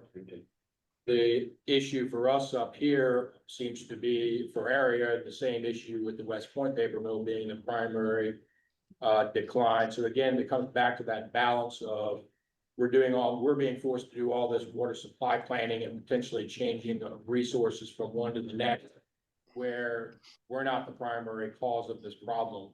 Where the person or the entity who is the primary cause of this problem is either getting a pass or not getting to do anything. I don't know if there's a question there, more of just a statement or comment. Duly noted. Sir, do you have a question or comment? Yes, I do. Water has to be treated more valuable than oil. You can keep finding and drilling oil at sea or other countries. So let's talk about the Rappahannock. That's our job. The people that live here should have the most power in what becomes the use of that water. And not somebody in Washington, and not somebody in Richmond, or a developer. The people that already live here, you have to look out for their needs and benefits first. That's my statement that I will stand on. We're not selling water because this state happens to be Virginia, the Commonwealth. In the Commonwealth, the word Commonwealth means that everybody in this state owns the same amount of that river. That's what Commonwealth means. So a Virginia resident and a resident of the Northern Neck, you have to look out for them before you go outside of the state. And I want people to think about that and give it thought. And I want our General Assembly to realize that how many data centers we can build, it's not important to me. I know it is to the country. I know it is for taxation money. But I enjoyed my drive here this morning. And looking at these windows right now, when you see green trees and green grass and the amount of boats and marinas and fishing and oystering that we do have to protect our water. Our water has got to be our most valuable thing to protect. And we have got to take it serious to look out for it and not let revenue guide what we do with water, but let people guide us with what we do with water. Thank you. And we have, we'll go with Dr. Young and then. Okay, I'm gonna be a bad girl. I'm gonna say elections have consequences. So you want people to protect the environment protect your water, protect your biodiversity, and continue to enjoy the rides on the side roads, then you need to elect individuals that are going to do that. We can sit here and say that, yeah, we need to own it, but when you put individuals in office that don't believe that, then this is gonna be a consequence, right? So I'm just gonna say that living in the United States for 33 years, in Europe, we did it different. Here in the schools, you will make sure that there's not one seat open before you try to build a new school. That's what we do. Well, guess what? In Europe, what we used to do, you don't build another home unless there's a certain percentage of homes no longer available.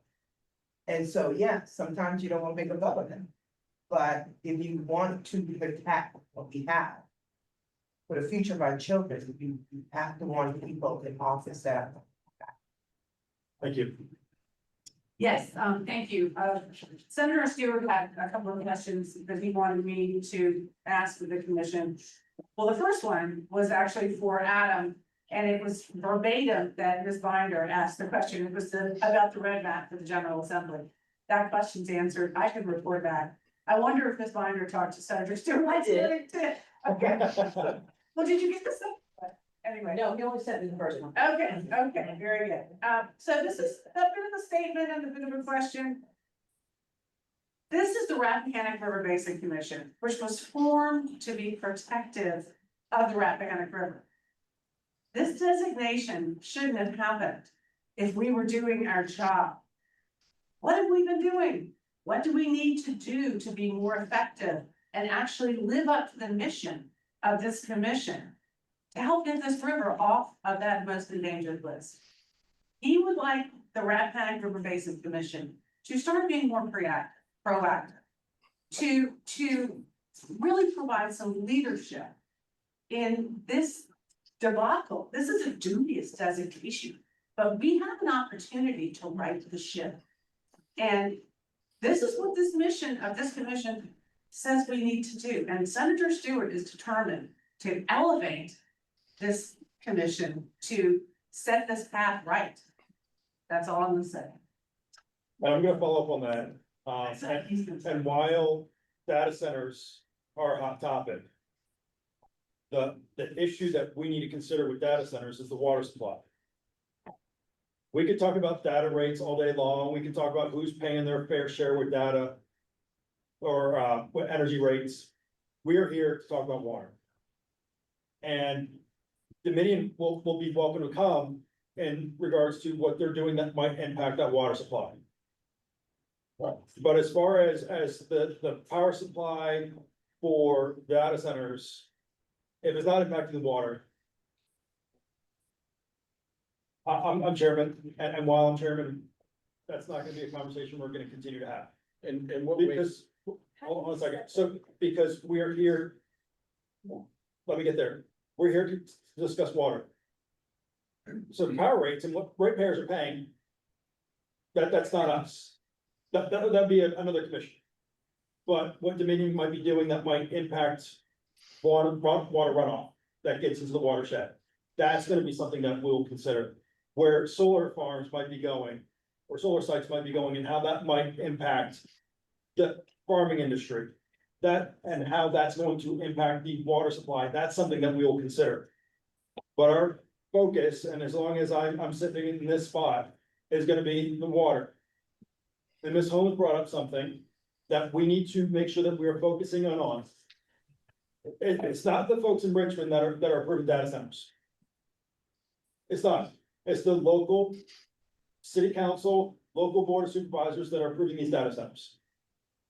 And you want a regional work together? That's why we're here. We're here for that regional work together, to say, what can we do in King George, in Spotsylvania, in city of Fredericksburg, and all the others in relation to this river, so that we're protecting the water supply, so that we get it off this endangered list, and make sure that we're providing the best water quality possible for our citizens to drink. And so that's the thing that's been a common theme that I've heard at this meeting. Is work together, protect our water. If we're not protecting our water, we're not protecting our fishing industry. If we're not protecting our water, we're not protecting our farming industry. And so that's what it boils down to. So yes, elections have consequences, and when it comes to data centers, that's a local issue. Bar none, and there are things that we can do at the state to put guardrails in place. But no person in the General Assembly, no legislation that's coming through the General Assembly is saying, yes, we're gonna approve this data center in Fauquier. Yes, we're gonna approve this data center in Orange. Yes, that's all handled at the local level.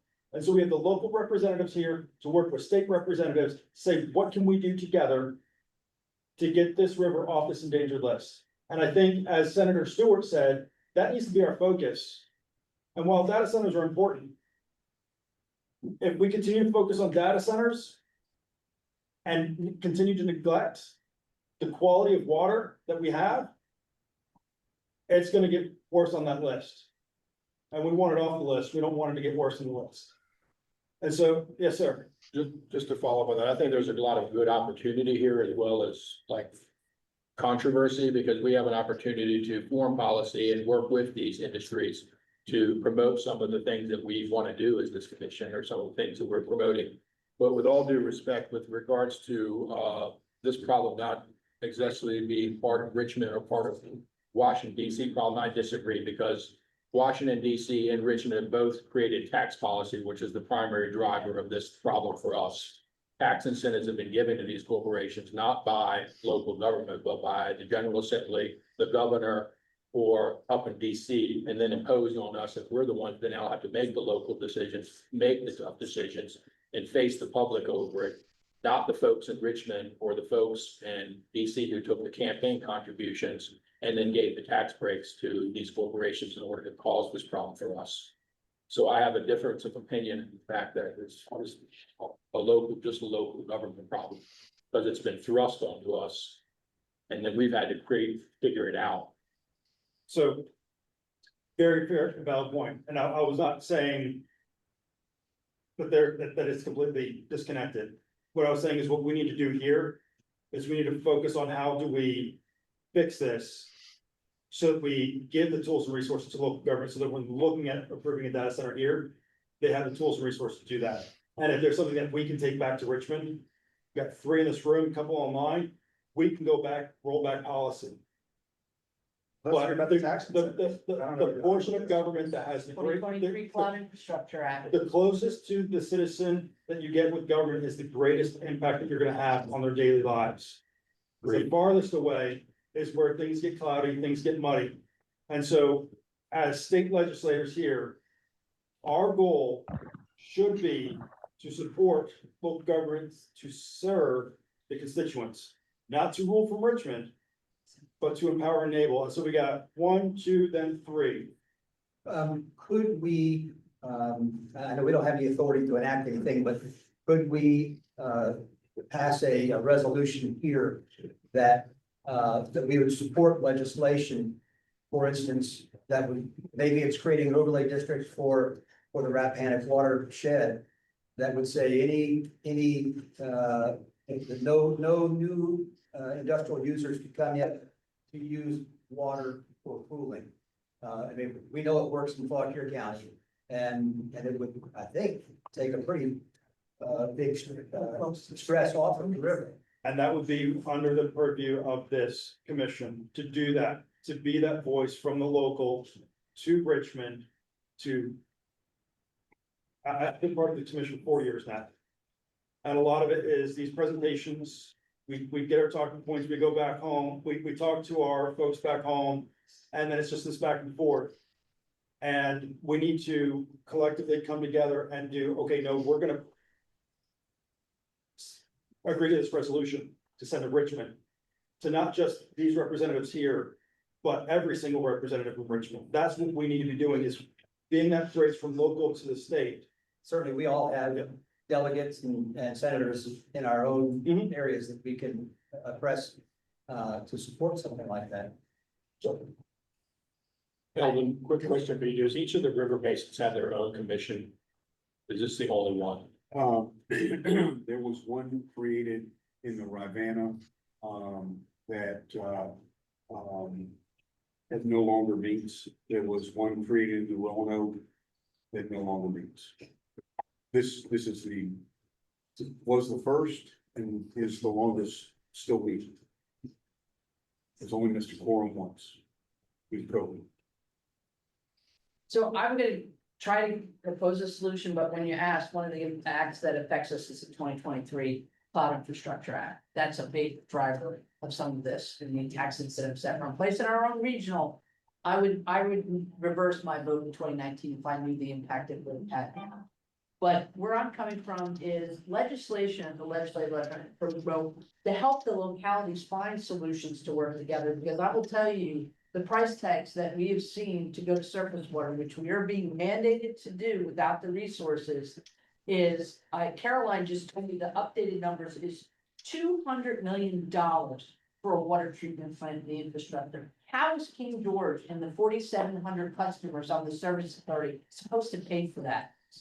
The magic data center money that we have to give all this tax breaks back for? How are we going to do that? So help from the legislature to find a solution to work with our regional partners. Several of us here are on the George Washington Regional Commission, and we do try to work together, but how do you help the localities that only have small population? How can the state help us? You mandate things on us, and we want to help the river, and we want to save the waters for the customers and the citizens of Virginia, but how do you help us put in the infrastructure and the challenging infrastructure? And also limit, I'm gonna say it, an industrial user to own the only water permit that we can get water from.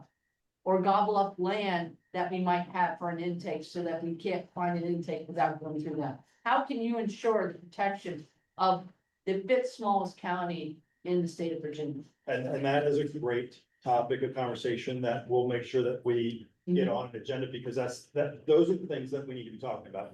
And I'm willing to go in the legislature and speak. I've told Senator Stewart that I'm willing to go tell King George's story, because it affects all of us, and it affects them downriver. It affects, I agree with Jason, I agree with Woody that it affects, we need to work together, but the state needs to give us tools, because 4,700 customers can't afford it.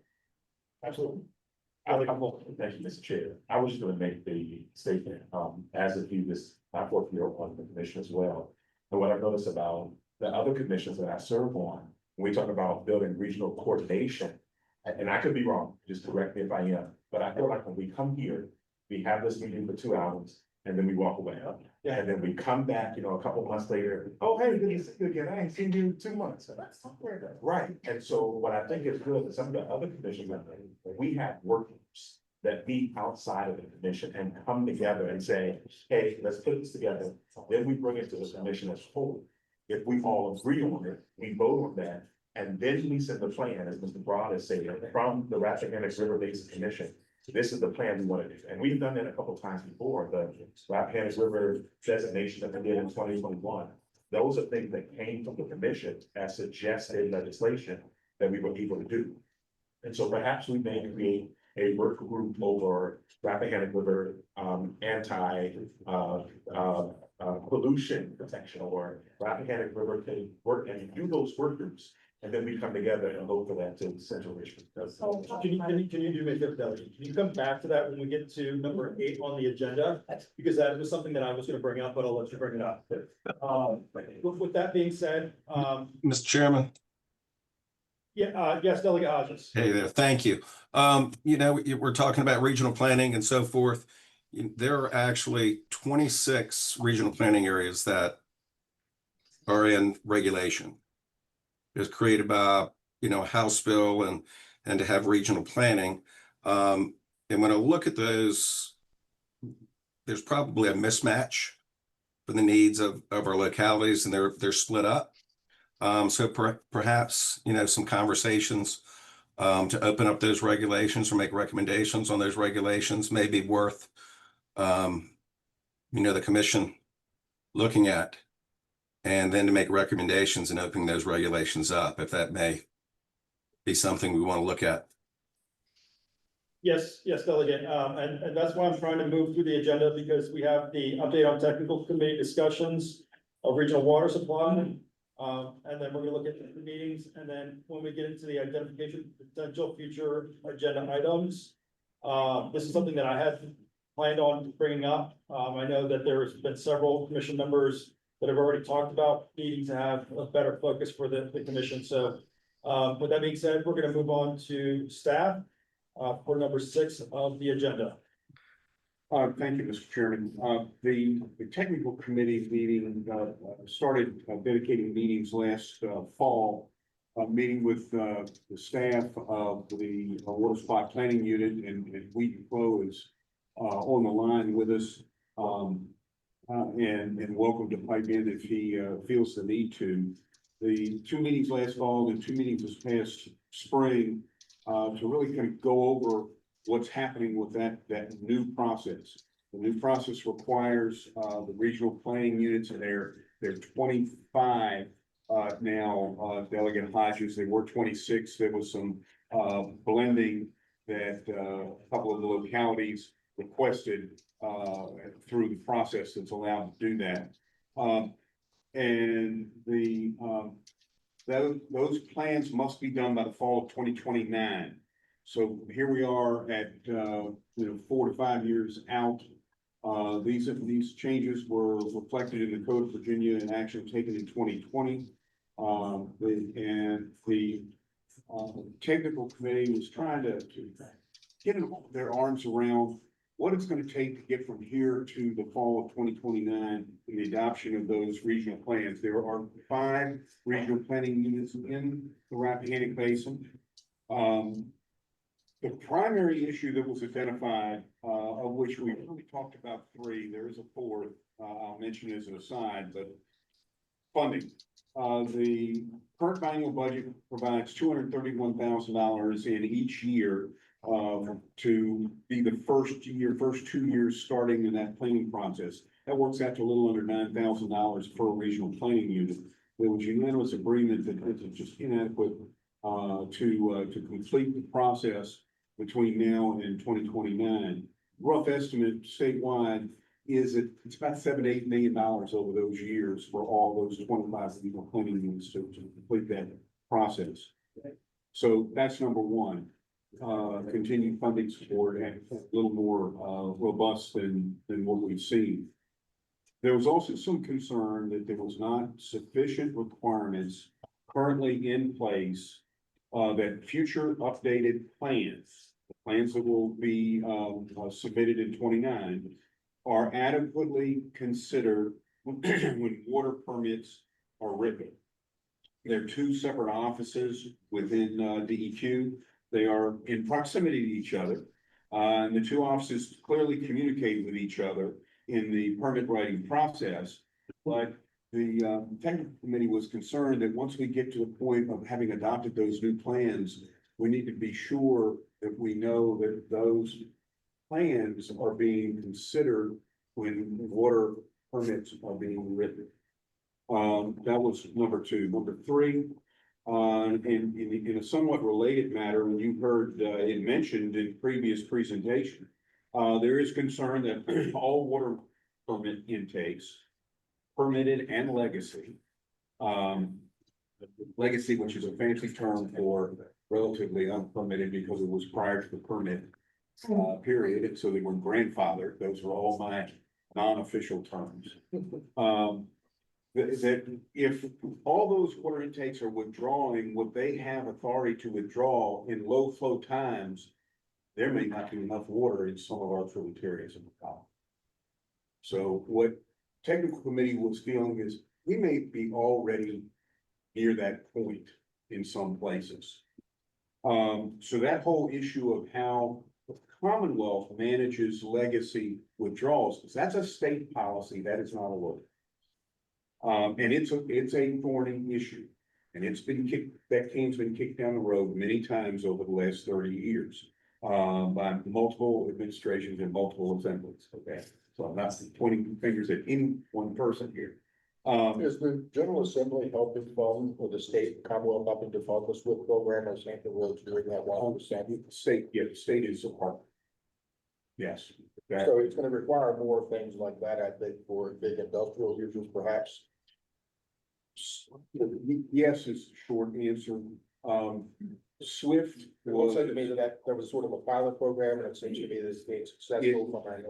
that's a good way to describe it. It was a way out of the box idea of a previous general manager of the Road Sanitation District. It's not like it's some kind of foreign technology. They've used this quite effectively in other places, so we're just implementing something here in the Commonwealth that's new. But it's early data shows that it seems to be effective. When it got started, it really hadn't been tried anywhere in this country. And it was thinking big. So concerned about supply and demand going forward. The fourth thing we really didn't, there was some discussion of it, but we didn't put it in here. We were trying to keep this simple. I'm gonna bring it up because we've heard it referenced in two previous comments. One in Adam's presentations. There are 5 regional planning units that cover the Rappahannock Basin. We want to be sure that when the plans are turned over to DEQ and Whedon's operation in 2029, that DEQ is prepared to do that, and this is their job. I'm not saying they're not gonna do it, but we're now in a new paradigm. This will be the first time they will have done it in this set of regulations. To take that larger look at the whole basin and be able to not only look at approving the individual RPUs, but how the 5 RPUs work together to cover the whole basin. Okay, and Lee knows, because he and I have been talking about this, that I'm not condemning that they're not gonna do that, because we don't know yet. But this will be the first time through in that, and we just want to go into it with our eyes open. And got a couple of people who participate in the technical committee in the room, and I don't see anybody disagrees with this.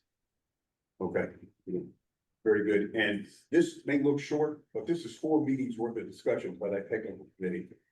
And working with Wheaton staff and Hannah Summers, who have just been a great asset in helping us understand the work supply planning process. All right. Moving on, future meeting date and locations. We have September 24th. Culpeper County, do we have an actual address for that? Yes, we do. We'll be at the Carter Center at 9432 North James Madison Highway, Rappahannock, Virginia. It is one of the old schools that the county is renovating. It's now the headquarters of the Extension Service. Has some little rough but nice meeting facilities as they're trying to turn a legacy building into a legacy center on that part of the county. And then December 3rd, Meadow Event Park, Caroline County. Yes.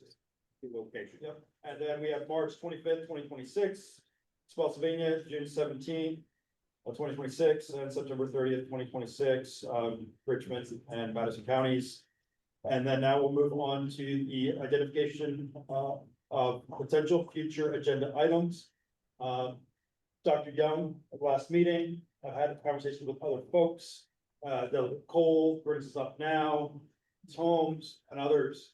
I think we're at a spot where we need to have work groups. That's the only way that we're gonna have cohesion.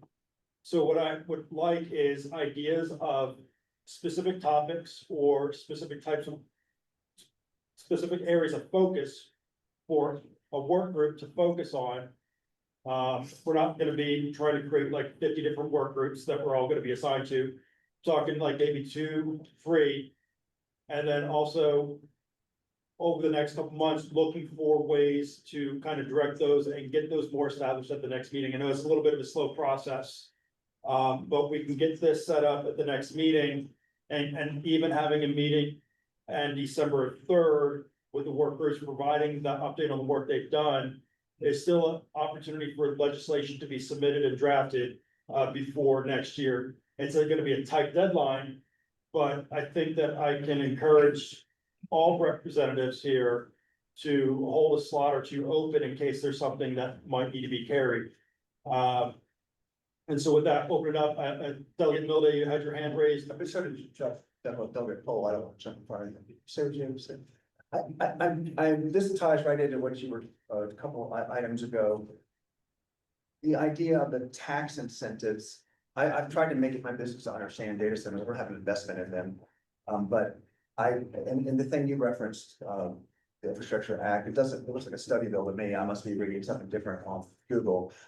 I know that the state allows for a tech zone, incentive for tech, for all kinds of stuff. It includes data centers in Stafford County. There's I think it's the whole county or big part of the county. They can get a break on their, on some of their taxes. And the point is that I need to know what the state is already doing that you guys think might be incentivizing data centers. If we're going to agree as a group that we are trying to disincentivize data centers in certain areas, because I'm not clear on, because I don't know that legislation. In Stafford, they're paying ridiculously massive amounts of tax. And in the last meeting we had, we heard that 31% of Loudoun County's gigantic multi-billion-dollar budget, 31% is being paid for by data center revenue. So I'm not sure and as a former board member, we didn't approve. You don't have to approve. There's nothing that made us, and the county of Stafford certainly isn't approving anything. They're not being forced to approve anything. So I'm not sure what's really going on as far as incentives from the state level that we can try to undo, tinker with. I think that residential development is probably the biggest issue still facing the Rappahannock. That's my opinion. It's massive, explosive growth in our research. So the request would be for a work group to look at the state centers that are being handed down. That's correct. Okay, Thanks for that. Did you have something to look for? I was just gonna make a suggestion that one of the work groups be the study or the mitigation of pollution to the Rappahannock River, since we heard that before. And I think everyone is concerned about making sure that we take sit somewhere else. So that we can mitigate those issues. I don't know if we want to go down on this, right? We can't go up. Okay. All right, and we're gonna go Ms. Holmes and then Dr. Young. So,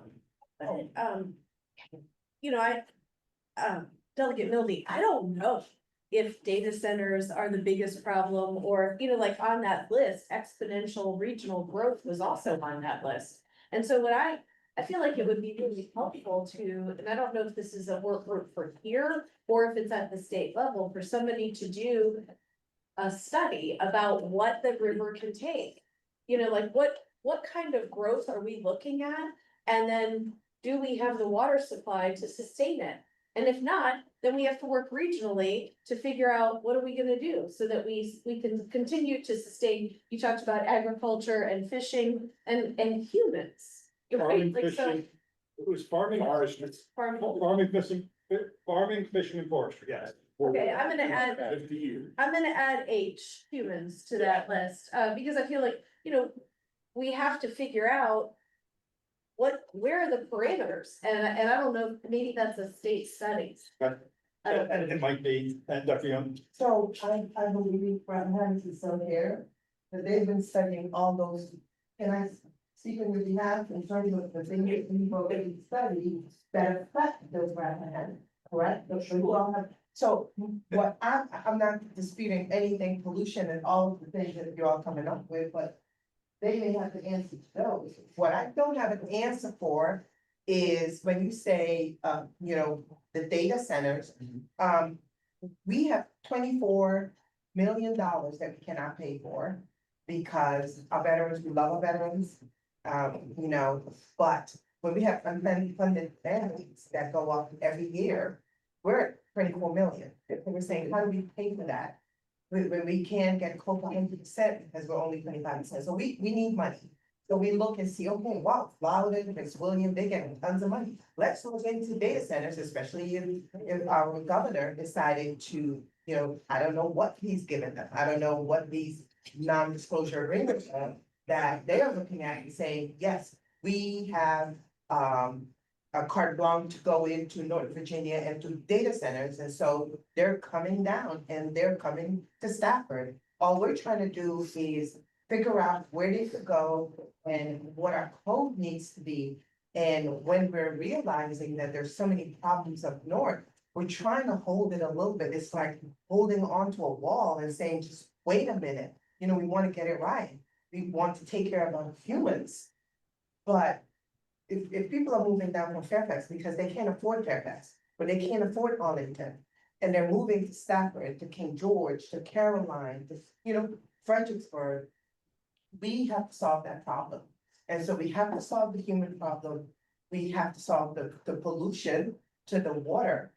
But we need some support. We need to unpack and find out what we don't know.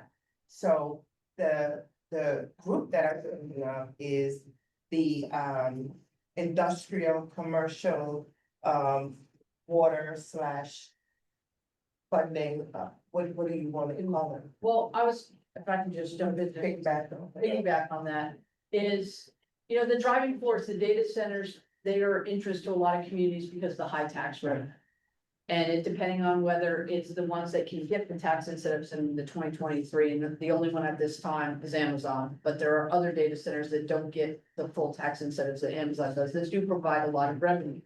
But where I'm coming from is these industries also bring in other businesses that come with it. They follow them. We've seen that in Loudoun County and Prince William. They also bring housing because obviously a business comes, they want to have their employees to live and work in the community near them. So there's a lot of ancillary businesses, community, whatever it is that come with the industrial growth. So my idea was, how do we place, or how do we look at the industries and the commercial that come in and what they bring and how that affects the water intake in the Rappahannock? Because what happens in Stafford affects us, and then it affects Westmoreland, and it affects Lancaster. So can we all, and Fredericksburg, how do we work all together to understand the impacts when we allow these housing developments and we allow the growth with your commercial industrial housing? How much water really can come from the Rappahannock River to supply all these? And that's the group I'm looking for, and somebody help me formulate it. So we're not doing that, but I just wanted to think back because I gave you the floor. But Paul, Kathy and I were in a meeting, right? And what the conversation was like, look, based on what our delegate coaches said, we're in all these meetings and we're saying the same thing. And we're saying we need to work together, what, our councilwoman, coach has said. But that's why I'm saying there's a need for a group that is in all of these different groups, FAMPOs and all, and we could bring it all together, including some of the individuals from Rappahannock to help us. So here's kind of what I've jotted down. For potential work groups, and yes, Friends of Rappahannock, they've done work on this. But now it's time to take it from presentations to sitting down, what policies could be taken back to the county or city level for local ordinances, or what could be taken to the state level for legislation.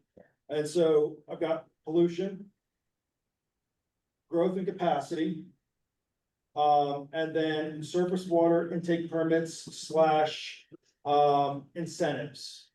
Kind of looking at what legislation's already in place that's favoring one group over another, focusing in on the water intake, the water access. Those are the three that I'm thinking about with that. Delegate Volk. Mr. Chair, and if I can pose two things without staff getting mad. I think they're already mad at me. Then they take these suggestions and then they go and determine what subcommittees or work groups we have. And then are we permitted by our guidelines from the state to vote electronically via email to say we approve these work groups? We can't do that, or we have to do it. So that was my question. Do the bylaws allow for these work groups, or we're gonna have to have a bylaw adjustment? You have the authority to establish committees, subgroups, whatever to work on, but final ratification has to take place. At a meeting, at the commission meeting. So Could yes, those, now it's gonna be a hybrid meeting like this, as long as we have a quorum. Could those committees report to the executive committee who could make an executive decision who would then go back? Whatever bureaucracy you wanna set up. So this the structure that it will be is in the interim between now and the next meeting. We'll look for people who say, I wanna work with on the pollution issue. And I'm gonna ask Delegate Cole, will you head that up? Sure. Okay. Delegate Milday, will you head up the state incentives and permits dealing with surface water intake and what things might be going on? Will you head up that work group? Yeah. And then who wants to take on growth capacity? Okay,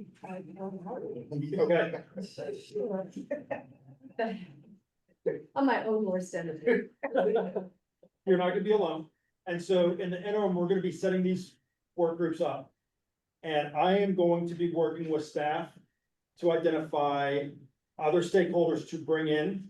And then these work groups will be established at the next regular meeting of this commission. And then from that one till December, those work groups will work with those stakeholders to come up with sample legislation, sample local ordinances, sample policies. Chairman, Dr. Young. can I ask that, when they're set up, that, they don't overlap on the same day so that we could, Be in more than maybe one. we could be in more than one and be helpful, and that I think would be, a plus. I think that would be up to each one to establish their meeting schedule. I totally get that, but if they can think about it that way, there's more people. So, that- I don't know, I would follow up on your restrictions. Could they be Zoom meetings, like The work groups. the work? Okay, so we have, to come back. we have today until September to Okay. get all that figured out. Figure all that out. Just let me know. Yeah, they're. Ellen's gonna fire me and bring back, Jason real quick. I think you're getting some more gray hairs over there. I'm just working the Rubik's Cube right now. Alvin's got the floor. I'm sorry. Just a couple of questions. You said pollution, but then you also said, or what I think I heard you say, what got us on the MER list? Okay, that really wasn't pollution, there were other threats to the river. A lack of regional water supply planning, because we're only just getting started on it. A lack of coordination, those kind of. I didn't take it as physical pollution. Necessarily what got us on this list, and I. So, But the salinity level is a water quality issue. I wanted to bring that up, the salinity. It's not pollution, it's salinity level. Yeah. but that is driven by water withdrawals. Right. More than anything else. So it would be, I apologize. Go ahead. But it would be, one of the groups might be like a water supply, water permitting and water supply issues, like that's kind of a bucket around. That's what I was trying to, by the way. Yeah. Elder. Chance was that I think state incentives doesn't, it's kind of separate from what Eldon's already working on, which is the water drawing out of the river. I don't mind taking, I like the state incentive, they don't seem like they're connected actually much at all. I don't mind. So the purpose of putting those together is what can we take back to Richmond and roll back? Sidebar, because he just didn't want to talk about it. Yeah. Yes, hold on.